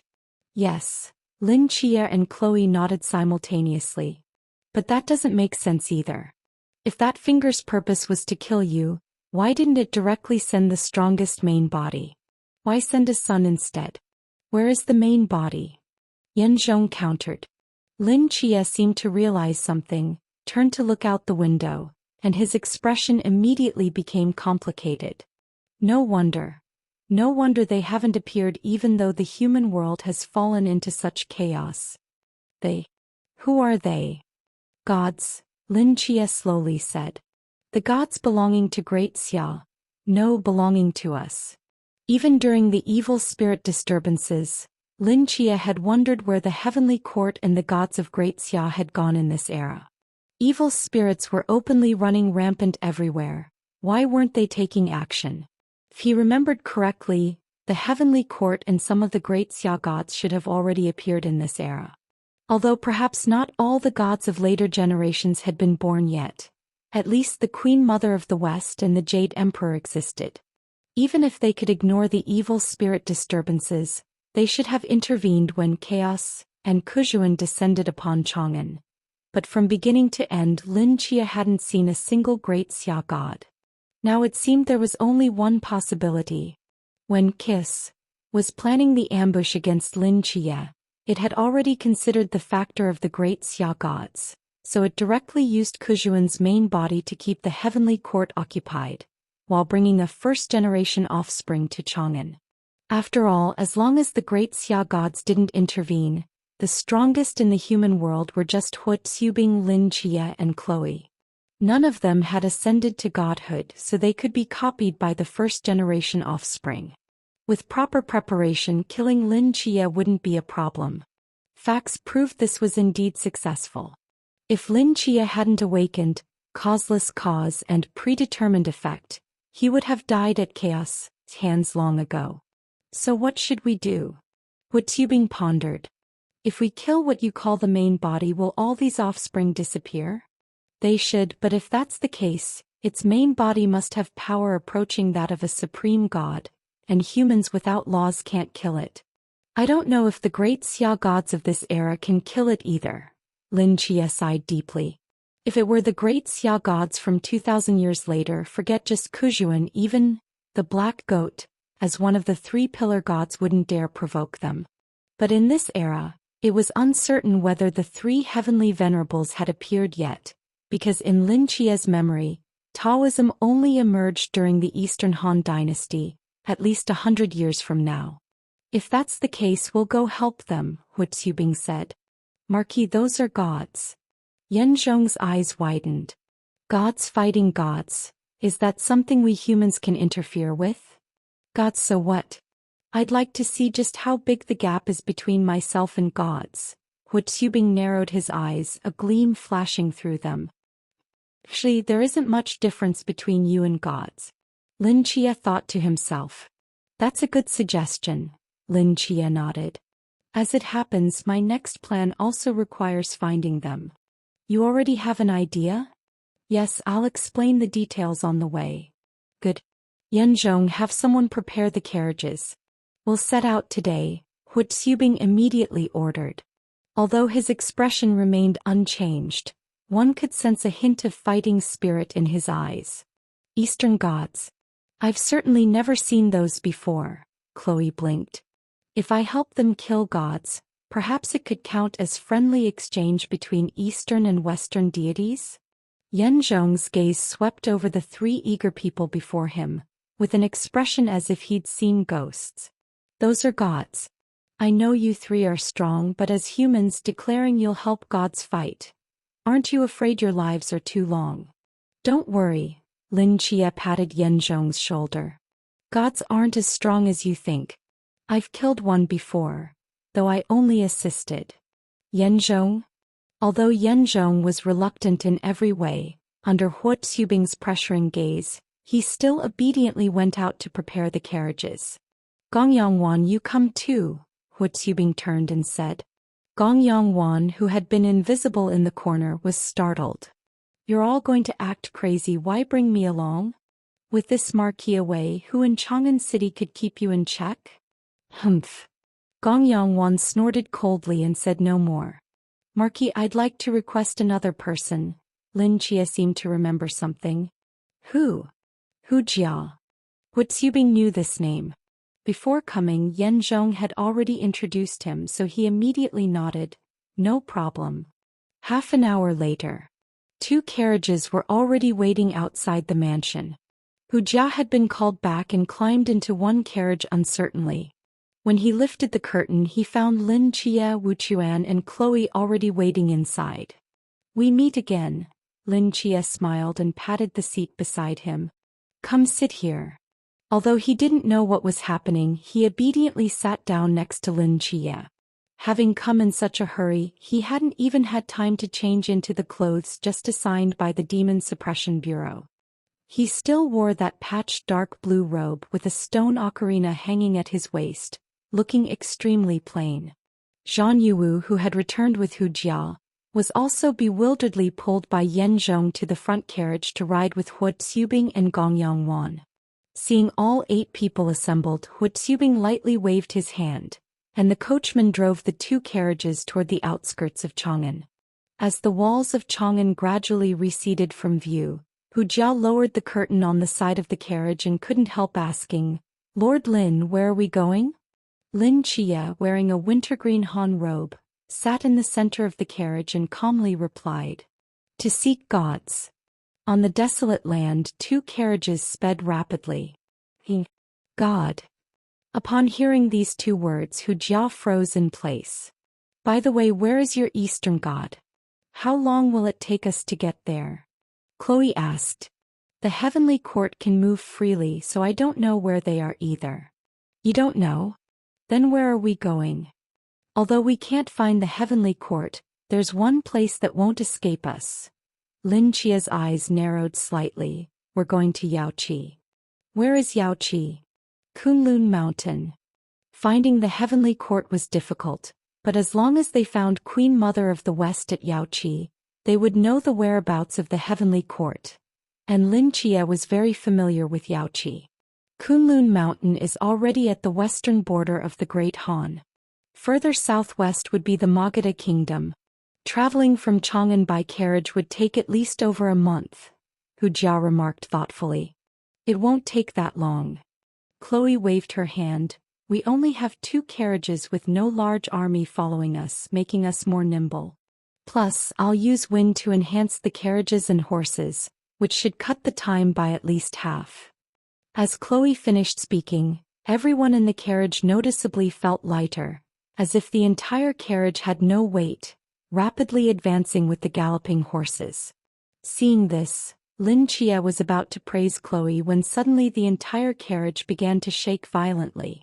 After a moment of trembling, their carriage seemed to be lifted by an invisible hand, rising into the air. This sudden change frightened the fast horses, which stared blankly at their bodies gradually ascending into the clouds, somewhat panicked. The high-altitude gale blew the curtains of the carriage. Hu Jia looked down, his face turning slightly pale before pulling his head back in. "We're flying. That's our lord for you," Lin Chia smiled. "Now we don't even have to endure the bumps." Wu Quan sat beside Lin Chia, gazing through the fluttering carriage curtains at the carriage ahead, his lips pressed together, lost in thought. Half an hour later, the two carriages slowly descended from the sky. Ugh! Ugh! As soon as the wheels touched the ground, several figures rushed out of the carriages like the wind, hunching over on the ground and vomiting violently. Gong Yongwan, Chloe, Hu Jia, Zhang Yuwu, Yanzhong, Wu Quan. All six were completely pale, as if drained of energy, too weak to even straighten their backs. Lin Chia leisurely emerged from the carriage, looking at the 6 people lined up before him, momentarily feeling like he was back on the exploration ship. After just half an hour of flight, they couldn't take it anymore. Except for Lin Chia and Hua Tsubing, everyone else was affected. Even the horses pulling the carriages had collapsed and were foaming at the mouth. The others were understandable, but even Wu Quan, who had experienced modern airplanes and ships, couldn't withstand this torture. But it made sense. Using Emperor's Dominion to make a carriage fly wasn't the same as a real airplane. The carriage's material and shape alone weren't sufficient to support stable high-speed flight. Lasting this long was already the limit. Hua Tsubing slowly descended from the front carriage, calmly surveying the weakened crowd in the distance, then turned and walked toward a nearby thicket. Moments later, the sound of vomiting came from within. Lin Chia. After recovering on the ground for a long while, everyone finally regained some vitality. Yan Zhong shakily took out a map, compared it with their surroundings for a moment and slowly spoke. "In this half hour we've flown over 5 city-states, saving about 2 days of travel. With Lord Chloe's wind enhancement, we should reach Kunlun Mountain in 7 days at most." Hua Tsubing was silent for a moment.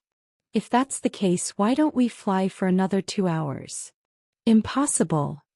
No way." Before Hua Tsubing could finish, everyone else refused in unison. Even Hu Jia, the newcomer to the Demon Suppression Bureau, mustered the courage to oppose the proposal of Hua Tsubing, the chief, while his legs trembled. "We really can't fly anymore," Lin Chia objectively stated. "After flying for half an hour, the carriage is almost falling apart. If we continue, neither the carriage nor the horses will last much longer. Then we'd have to purchase new ones, but the further west we go, the fewer city-states there are, making it difficult to find places to buy these things." Hua Tsubing pondered for a moment, then nodded in agreement with Lin Chia's words. "In that case, let's wait for the horses to recover before we set off again." Hearing this, everyone finally breathed a sigh of relief. The group dispersed to rest while waiting for the horses to recover.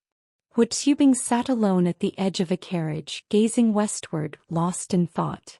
Wu Quan leaned against a boulder, silently watching Hua Tsubing, conflict flashing in his eyes. A moment later he took a deep breath and walked toward the carriage. "My lord." Hearing Wu Quan's voice, Hua Tsubing withdrew his distant gaze and examined the 16 or 17-year-old youth. "What is it?" Wu Quan gritted his teeth and knelt before Hua Tsubing. Seeing this, Lin Chia raised an eyebrow in surprise from a distance but didn't intervene. "Please accept me as your disciple," Wu Quan said with unwavering determination. Hua Tsubing's eyes immediately narrowed. "Though our taboo zones share the same source and nature, your mastery and understanding of Emperor's Dominion far exceeds mine. Emperor's Dominion is inherently flawed with a very short lifespan. My talent doesn't match yours, and without guidance I fear I'll never reach your level even until death. I cannot accept that. I also want to become as powerful as you. Please teach me." As his words fell, Wu Quan kowtowed heavily to Hua Tsubing, his voice full of sincerity. His words drew the attention of others. The previously lively crowd suddenly fell silent, waiting for Hua Tsubing's response. Lin Chia looked at Wu Quan's back and sighed deeply, his eyes showing some satisfaction. That proud, rash and ruthless boy from Hanshan orphanage had finally grown up. Hua Tuibing stared at the kneeling figure before him and shook his head. An emperor does not kneel to another emperor. Stand up and speak. Yes. Wu Quan stood up and looked Hua Tuibing in the eye.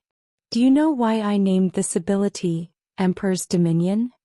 Hua Tuibing slowly asked. I don't. The word dominion needs no explanation, but emperor has two meanings. First, I hope that through my efforts, it can become the sovereign among all supernatural abilities, because only a sovereign has the qualification to suppress chaos and command other abilities. Second, it constantly reminds me to make protecting the common people my duty, and never to use this ability for wrong purposes. Without the heart to defend borders and protect people, how can one call oneself an emperor? Without a lifelong aspiration to pursue, how can one push oneself to continuously advance? As Hua Tuibing finished speaking, he looked into Wu Quan's eyes and said deliberately, Wu Quan, you also bear the name of emperor.